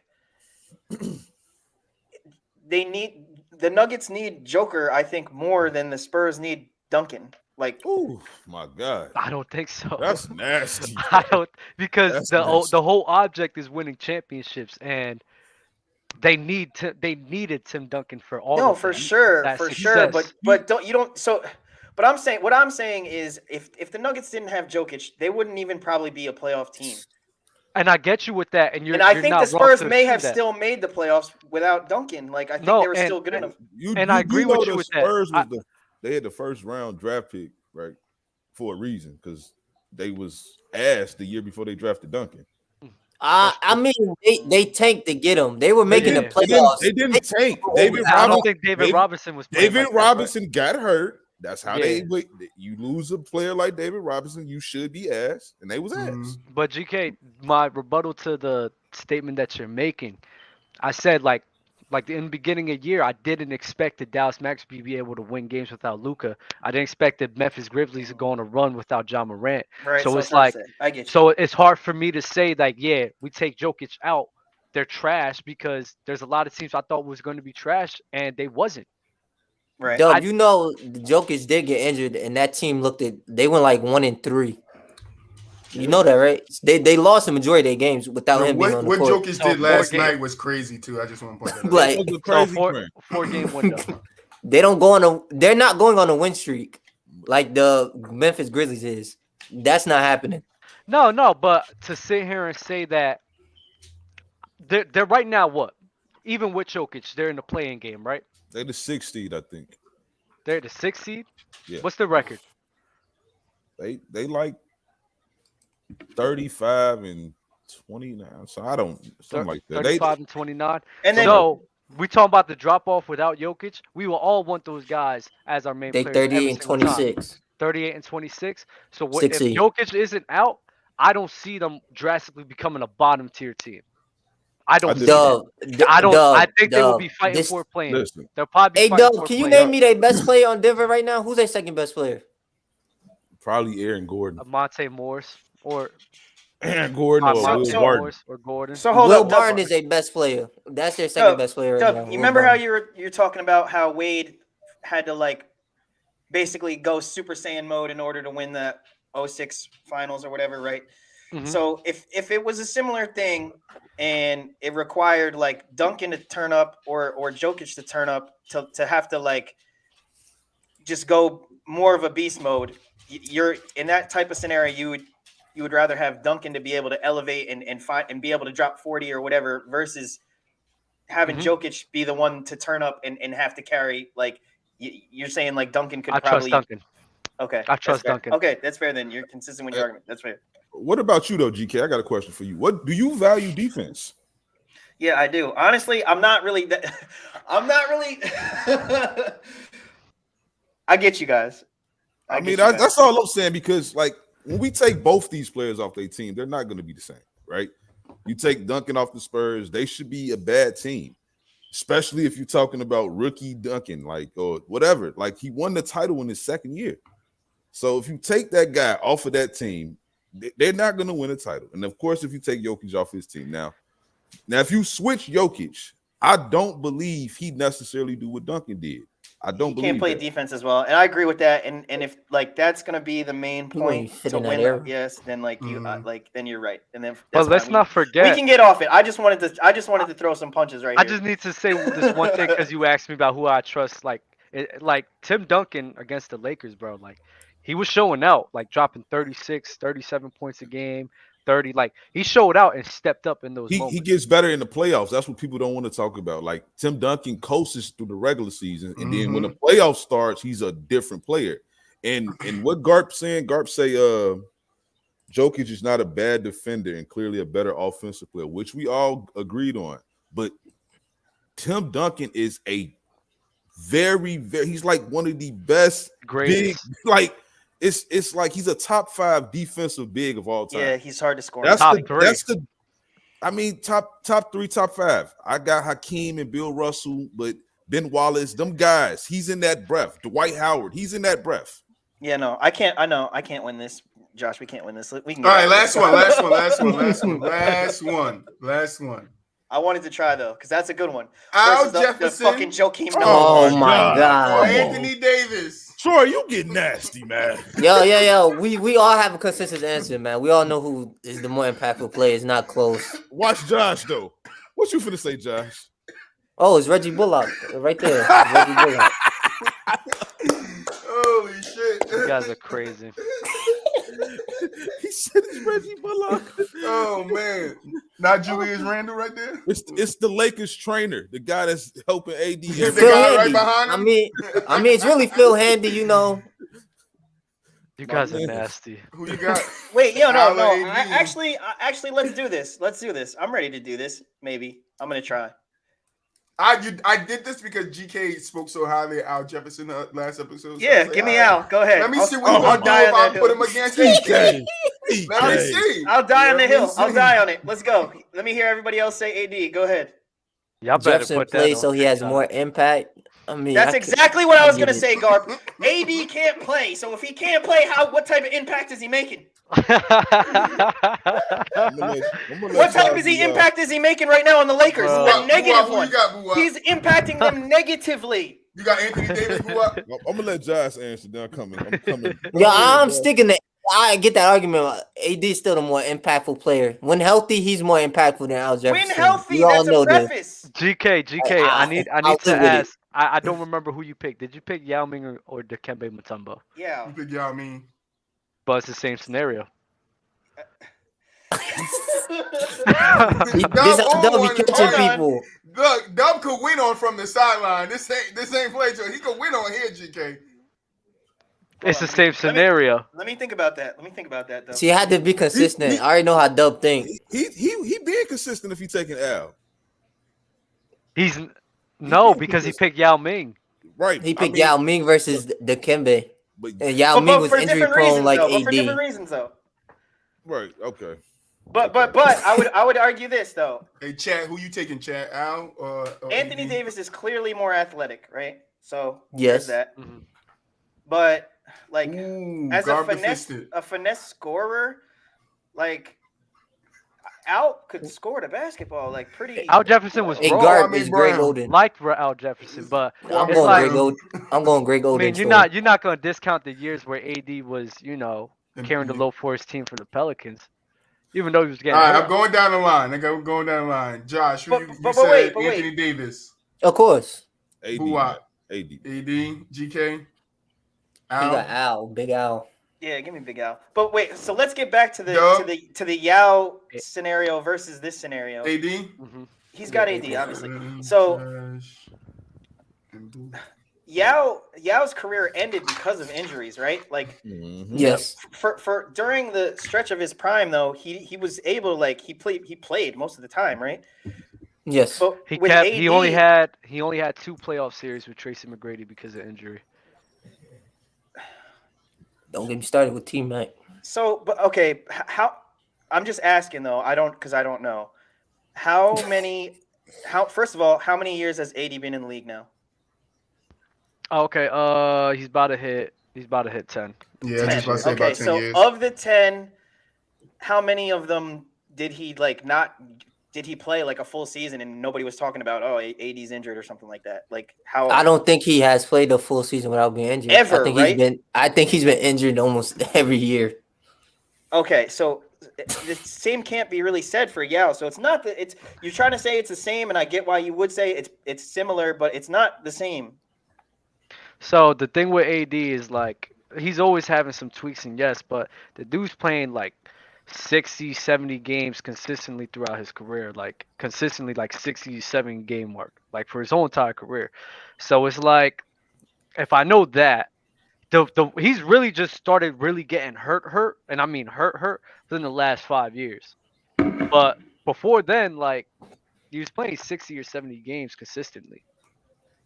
And then I don't trust Al Jefferson to do what AD did in the finals or in that playoff run. If I'm thinking again, like, so I'm probably gonna have to walk this back because now I'm thinking. Well, no, listen, I'm being real because I'm thinking it through as we're going. Because if I'm thinking like, let's say you have a team, and then let's say Jefferson and AD are both free agents, but the rest of your team is the same. If you add one and your win total is whatever, if you add AD and your win total is whatever, or if you added Al Jefferson and your win totals is whatever, who's going to get you to the higher total? And now that I'm thinking about it like that, I guess I have to. I mean, because I have to say AD. I'm looking at Al Jefferson's games played right now, and I think it's a good walk back. For me, it's always going to come to all NBAs when I look at players. Like I look at Al Jefferson at his best. He was a top 15 player probably one time in his career. Yeah. Yeah, no. And you know what is really because of 2GK? He doesn't play defense. Yeah. If he would have played defense, it would be. He's like too slow and clunky. Like you can get around him too easily. So yeah. So whatever. All right. I'll lose that one. But whatever. I wanted to try to fight it out. You died on your heel, but we revived you. We brought you back to life. I love you, GK. That's what it's about. I want to try every once in a while. Whatever. I love you. Testicular fortitude. Hey guys, we'll be right back after a word from our sponsor. Today's episode is sponsored by PointsBet, the fastest growing online bookmaker in America. A fully traditional sports book that offers customers more markets and rewards like no other sports book. Head over to PointsBet.com and sign up today to enter the promo code FTS250 to receive 2 risk-free bets. Yes, I said 2 risk-free bets up to $2,000. Sportsbet is available only in New Jersey, New York, Illinois, and Iowa. Void where prohibited, must be 21 years and older. Gambling problems? Call 1-800-GAMBLER for crisis, counseling, and services. All right, now we're turning the show over to our football end of it. I always split it with the sponsor. Thank you, shout out to our sponsor. Oh, wow. But so we got news that Amari Cooper is going to either be traded or released out of Dallas. And I wanted to ask you a question. Where's his next stop? Where is he going to play next year? The best team in football, man. Oh, Lord. Yeah, he already... That's fire. You know, Mr. Mac 10, you know he need a weapon. Amari should go there, man. He fits a Patriot, man. A Bill Belichick disciple. He fits that mold of a player. I mean, he got traded for a first-round pick in 2018. They gave him a $100 million contract in 2020, and then he had 2 productive seasons of 1,000 yards and in total 27 touchdowns. Wait, what? That's Amari Cooper's numbers. Like he's top 10 for sure. So he's a top 10 receiver for sure. Who's your top 10? Yeah. So, Amari Cooper right now is approximately holding like a $20 million price tag, I guess, right? Cool. So that's kind of high. And how old is Amari? Do we know? I think he's 27, 28. He might be a little older. I think he's like 28, 30. 29. He didn't hit 30 yet. Like sure. Amari he's 27 years old. Oh, 27. Okay, so what usually happens now at this point? They get like a 4-year deal, probably 3-year deal, 4-year deal. This is like his last like major deal he's gonna get. Pretty much. Yeah. I mean, and he's gonna be asking for $20 million a year. Do you think the Patriots are gonna give him that? No. Patriots don't pay receivers like that. I don't. Josh just want him to go there. That's all. We understand. I don't know because Bill did something last offseason we never seen him did. He spent money in free agency. We have never seen Bill spend as much money as he spent. Like that's the most he ever spent. That's because he didn't have Tom Brady. It was spread out too. He didn't spend it like let me get the biggest star out there. He spread that money out. Like, but I think he's learning like he's gonna need a star. The Patriots have their receiving corps is garbage. And they need a true number one. And I feel like you could pay Amari the money, and you can build around Amari. You need a number one. I think Amari fits. But how many years and how many years of health that you're gonna get from? That's the main reason why he's not getting paid. Has nothing But to do who with becomes the number talent. one on the Cowboys? CeeDee Lamb? Yeah. Gallup? Yeah, CeeDee Lamb. They'll be fine with CeeDee Lamb. What do you guys think about Indianapolis? Because they A, need a receiver. B, they have $37 million in cap. Well, they don't know if Carson Wentz is coming. That's what I was going to say. What they going to do with Carson? They don't know Carson. They're going to if they're going to bring Carson back or not. So who's that quarterback to throw to him? If I was Amari, I would try to run go first team too. I would try to go somewhere either like Baltimore with Lamar, somewhere like nobody wants to play with Lamar. You know that man don't throw. There's that's a rumor. Heavy run first. Nah. If you didn't watch the Brons the shot, bro, you don't understand the guy Lamar is now. You don't understand who he is now. But the Baltimore he's not coming out running that much next year, and I'm telling you that they're not coming out. I gotta see it because coming out running that. I gotta see it. Because a lot of receivers don't want to play with him because they know that they're probably not gonna get the ball like they want. AB wants to go there though. Why would AB want to go there? AB just needs a job right now because he just needs a job. He can say he want to go anywhere with a subpar quarterback. I'll go wherever Jimmy Garoppolo goes because he's a game manager. He'll get me to the playoffs. But he said I want to go play with Lamar. He didn't say I want to go play with Patrick. Agreed. He could definitely go play with Patrick and definitely be back on that type of caliber play that he was on the Steelers. AB's a little eccentric, so I don't. So here's another two. The only problems with these is they don't have any money to pay him. But just in terms of football, like go to the Browns, Green Bay, Baker, right, and then what was Green Bay? I got a little pushback on the Green Bay, and then the New York Giants. Oh no. The Giants in total rebuild mode. Have fun with there. The pushback on the Green Bay is until I know what Aaron Rodgers. Well, no, it would be based on if to play with Aaron. Yeah, so, I have to know if he Well, half a rebuild, Troy. Half a rebuild. Yeah, it's not really a rebuild. It's just. But that's in terms of like football fit. But what about in terms of like where is he likely to end up? And I almost feel like it's just going to be back in Dallas. Maybe. The Colts. So the thing with Amari Cooper, right, is that he just gets hurt too much and he's very inconsistent. So that's probably why nobody's going to want to pay him all that money, even though he has great talent. He's nobody's going to settle for lower. He has to settle for lower. He's getting older. He's about to hit 30 years old. So he can't be sitting here asking for all that money because at the end of the day, the league doesn't think that you're that guy anymore.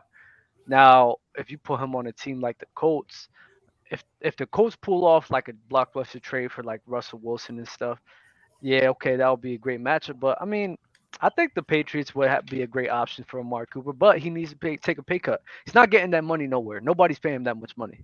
If I'm gonna take a pay cut, I'll go to a team like Kansas City, Cincinnati. Yeah, that's what I was thinking. Like Joe Burrow, go play with somebody like a young quarterback who I know. How the hell is he going to get the ball? It's crowded. It's crowded in Cincinnati. Chargers. Yeah, but that's okay. I would rather play on the stacked wide receiver and take a pay cut. Maybe the Chargers. And the Chargers would be a good place too. Him and Keenan Allen, you know. Does he want to win? Does he want to win, or does he want to get paid? I mean, but the Chargers going to be in the conversation in the next couple of years. I like him. I like him with the Bills too. Yeah, the Bills give him another wide receiver to throw to. Him and Stephon Diggs, that'd be scary. On the opposite of Diggs. That'd be scary. No, don't put him in my division unless he's on my team. Stop it. I don't want him in my division unless he's gonna be on my team. I'm just, if I'm him, I want to go play with a young quarterback that got some years in him that I can trust. I don't want to go with no like Daniel Jones. I think he's solid. I don't think the Giants blessed him with the right cast and none of that coach, none of that. But I'm still not stowed on him. So if I'm Amari, I wouldn't go there. I would go somewhere where I know this quarterback is solid. You know what I'm saying? I already seen enough. That's why I don't have a problem with him going to play with Lamar because I've seen enough from Lamar. Yeah, he can throw the ball. And he said it himself. He's more mature. He's focused now. He knows he has, some doubt around him. He doesn't care about it, but he knows if he wins a championship, he shuts everybody up. So, what about back to the Raiders with Carr? That's not a bad place, but I don't know if you just want to do that, Yeah. I think somebody might trade for Carr that needs a quarterback. That's another reason. That's something I'm looking at too. We're gonna get into that. I'll have you guys back if you want when we start getting into the off-season moves and potentials and that stuff, because that's a good conversation about Carr and some of these players that's in positions that people can kind of trade for. No doubt. Gotcha. Garb the Fist said Herbert over Lamar. Never.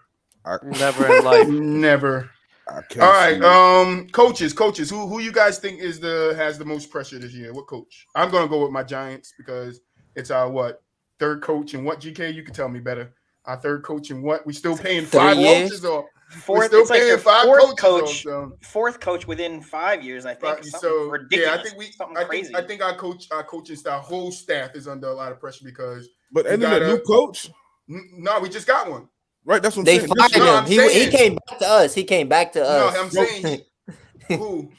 Joe Judge. Yeah, Joe. Yeah, they fired him and he came back to us. He's on our staff again. So I wouldn't think that coaching staff or rookie coaching staff would be under pressure. But that's what I'm saying. That's why they are under pressure. I mean, you look at how quarterbacks, coaches get fired now in the NFL.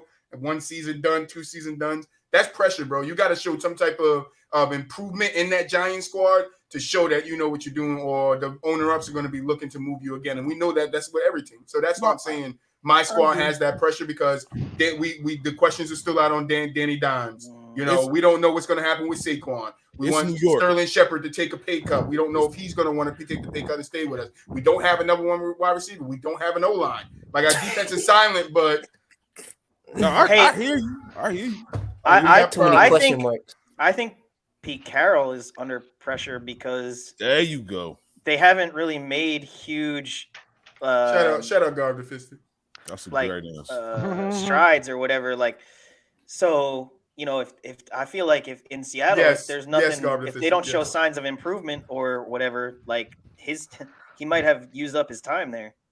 I think Mike McCarthy is the best coach under pressure because he's ass. All that talent. Exactly. And if they don't do nothing again this year, then he's gonna get booted out. Yeah, do you think he should have been got booted? I don't think he should even got hired. He's trash, bro. I agree with that. He is so trash. Is he trash or Jerry doesn't allow coaches to actually coach? Because you know how Jerry is. That's true too. And he is. So what happened?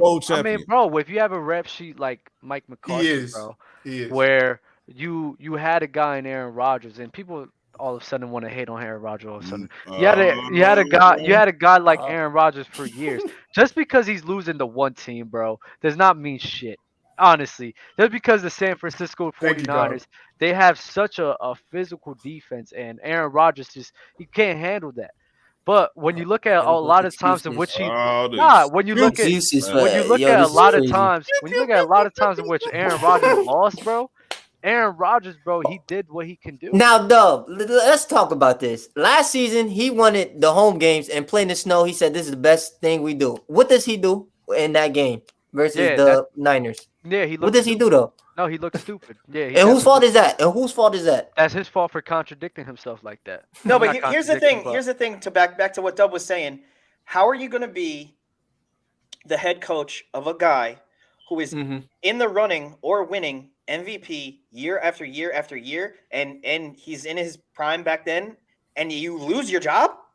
That says a lot about you. Like you get fired while you have a potential MVP quarterback in playing in their good years, and you get fired. Like, when has that ever happened to anybody else? Yep. For one, let's be truthful about Aaron Rodgers too, though. Like, let's not act like this guy is not, an asshole. Like, let's just call it what it is. He is. He's very asshole. Yeah, I don't think you're an asshole, Aaron. Like I do. I think the guy's, talent-wise, we know what he is. Yeah, like, very talented. He's known to throw the coaches under the bus, players under the bus. Like, it's known about Aaron Rodgers. Like, so I'm not going to sit here and say that Mike McCarthy is a terrible coach. I don't think he's the greatest coach either. And I don't think he deserved that Cowboys job either. But I'm not going to sit here and act like Aaron Rodgers isn't, like, the most ideal quarterback you want to work with. He wants his way. And to his credit, he do deserve some say so. I don't agree with how the Packers did him. I don't think Mike McCarthy did him like that. I just think that's how the Packers do business. Like, the Packers don't listen to their star players. They never have, and they never will, because they're not owned by the you know what I'm saying, by an owner. They're owned by the town. They do what's best for Green Bay. You know what I'm saying? That's just the truth. So let's get back into the whole Aaron Rodgers thing, bro. Like I just feel as if everybody's crucifying this man to losing to the 49ers, right? Where he faced a defense, back in the day, Patrick Willis, Bowman, a crazy D line, bro. Crazy D line, and a bunch of quarterbacks. A bunch of quarterbacks were struggling against that same caliber of a defense. Freaking the Ravens needed the lights to go out in order to beat the 49ers defense. Like, come on, we can't do that. Then the 49ers defense that went to the Super Bowl with DeForest Buckner and Nick Bosa and all them boys, like Patrick Mahomes was struggling against that defense as well. Like, you guys not going to sit here and tell me that to crucify this man just for what? Struggling against defenses that everybody was struggling against? Who crucified him though, Doug? You were just crucifying him. How? Saying that he's not like that. He is like that. Like what, Doug? This man been to one Super Bowl. Like what?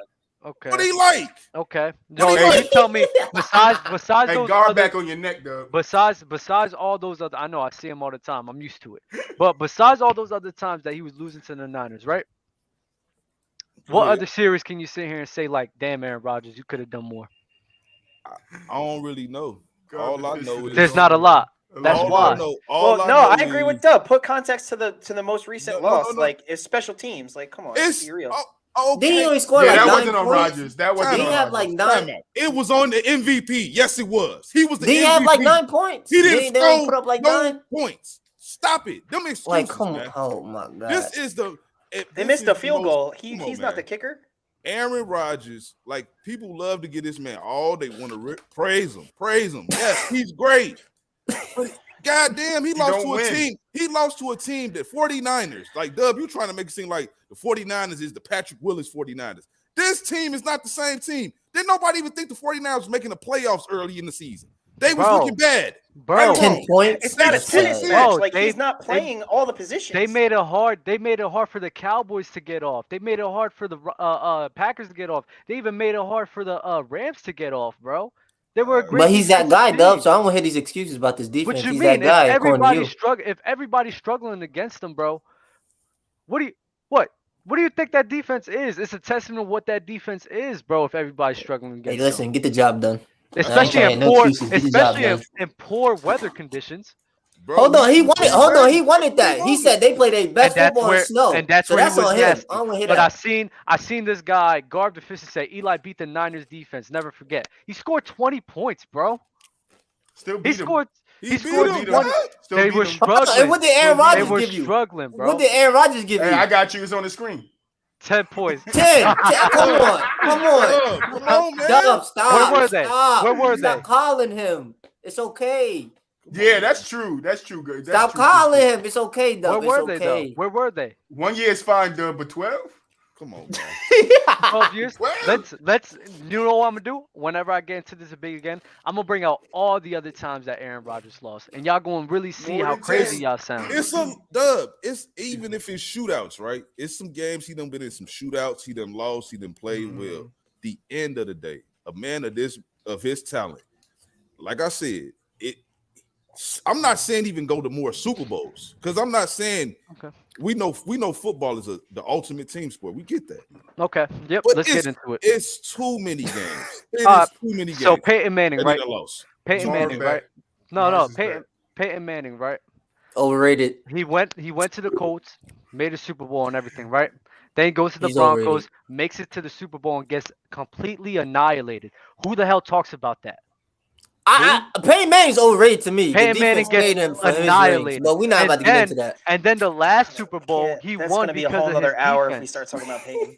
Then Yeah, I'm ready to. I got it. So if we're holding the same criteria to Aaron Rodgers, he won 1 Super Bowl, right? Go ahead. Go ahead. Peyton Manning won one, and then he got annihilated, and then he won because of his defense. So what are we talking about here? False.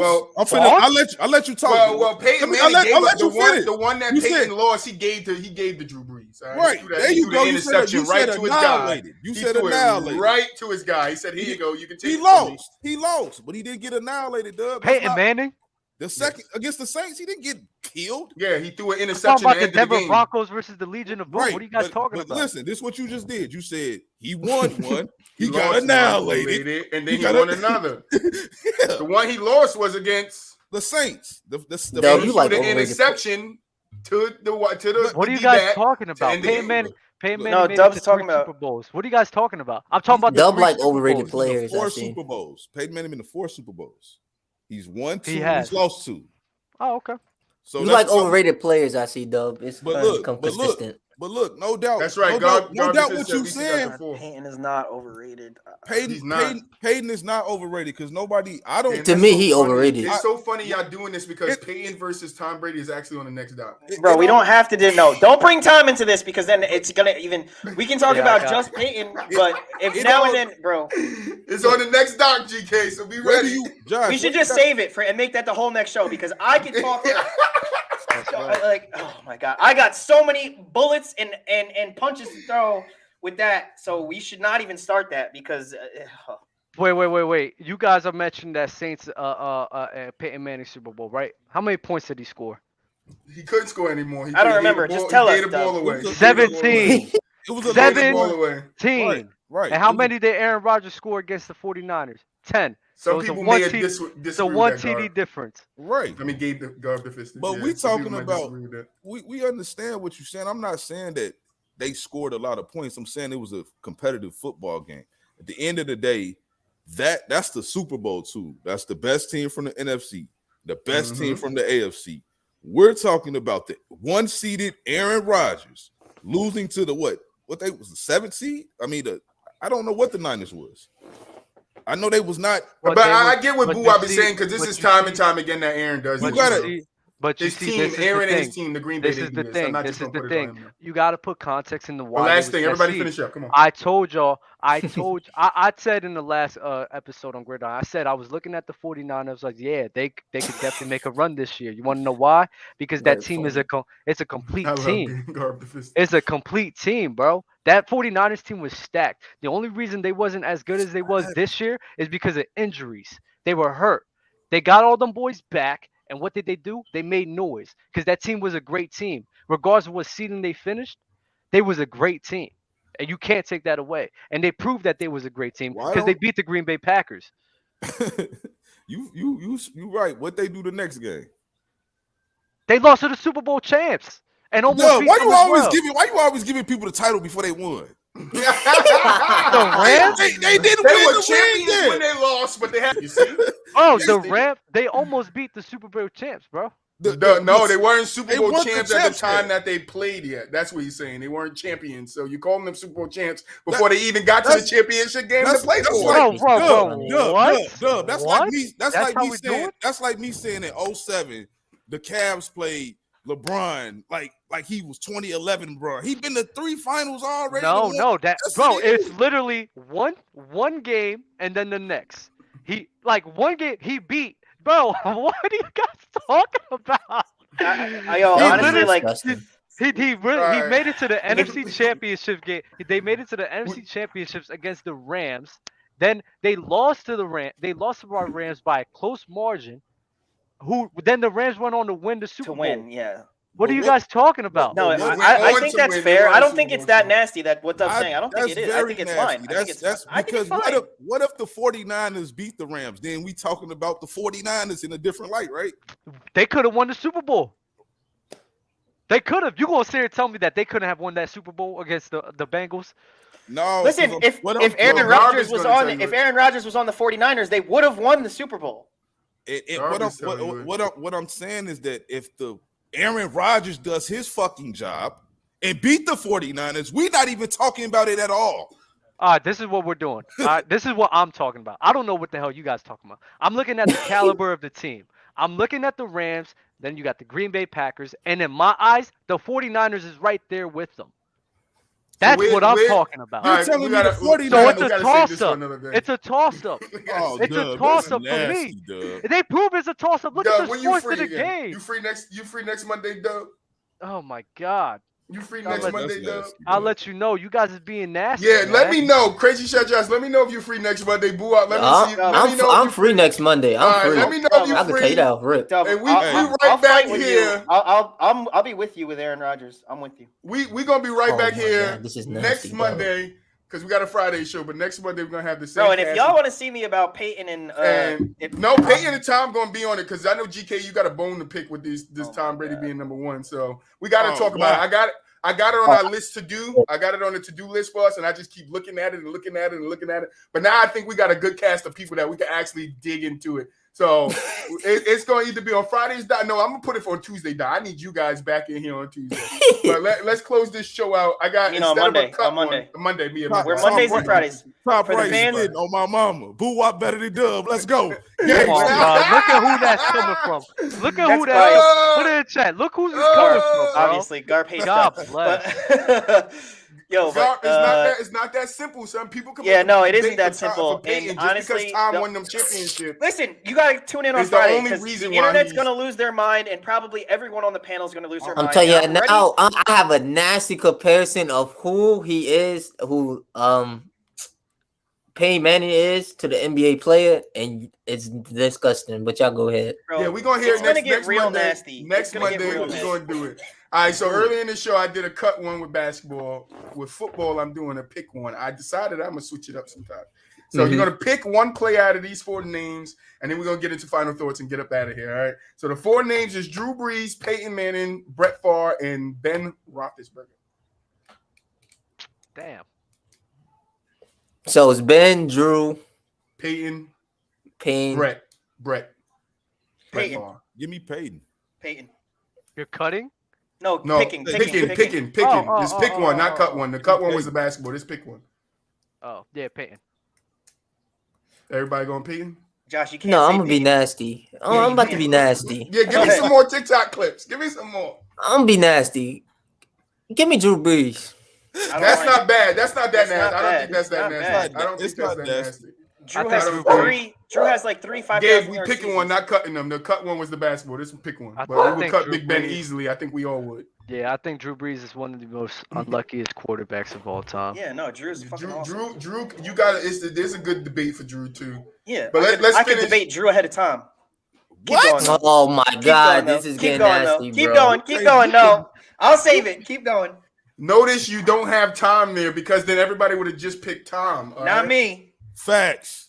Everybody would have picked Tom. That's not fun. I'm not clearly not GK. Like if I had Tom Brady in here and Josh picked Drew Brees, bro, it's over. That's it. Like, there's nothing left. There's nothing left. Everybody's going mad. The world went into a whatever the damn show is. That I could fight for Drew. Like, I know. That's why. Whatever. I could throw those punches and maybe lose, but I could still think put up a fight. Hey, make it interesting. Keep going. Let's close the show out. GK final thoughts. Oh, that's it? Yeah, that's it. Yeah, Tom Brady, most overrated athlete of all time. You want to go some more?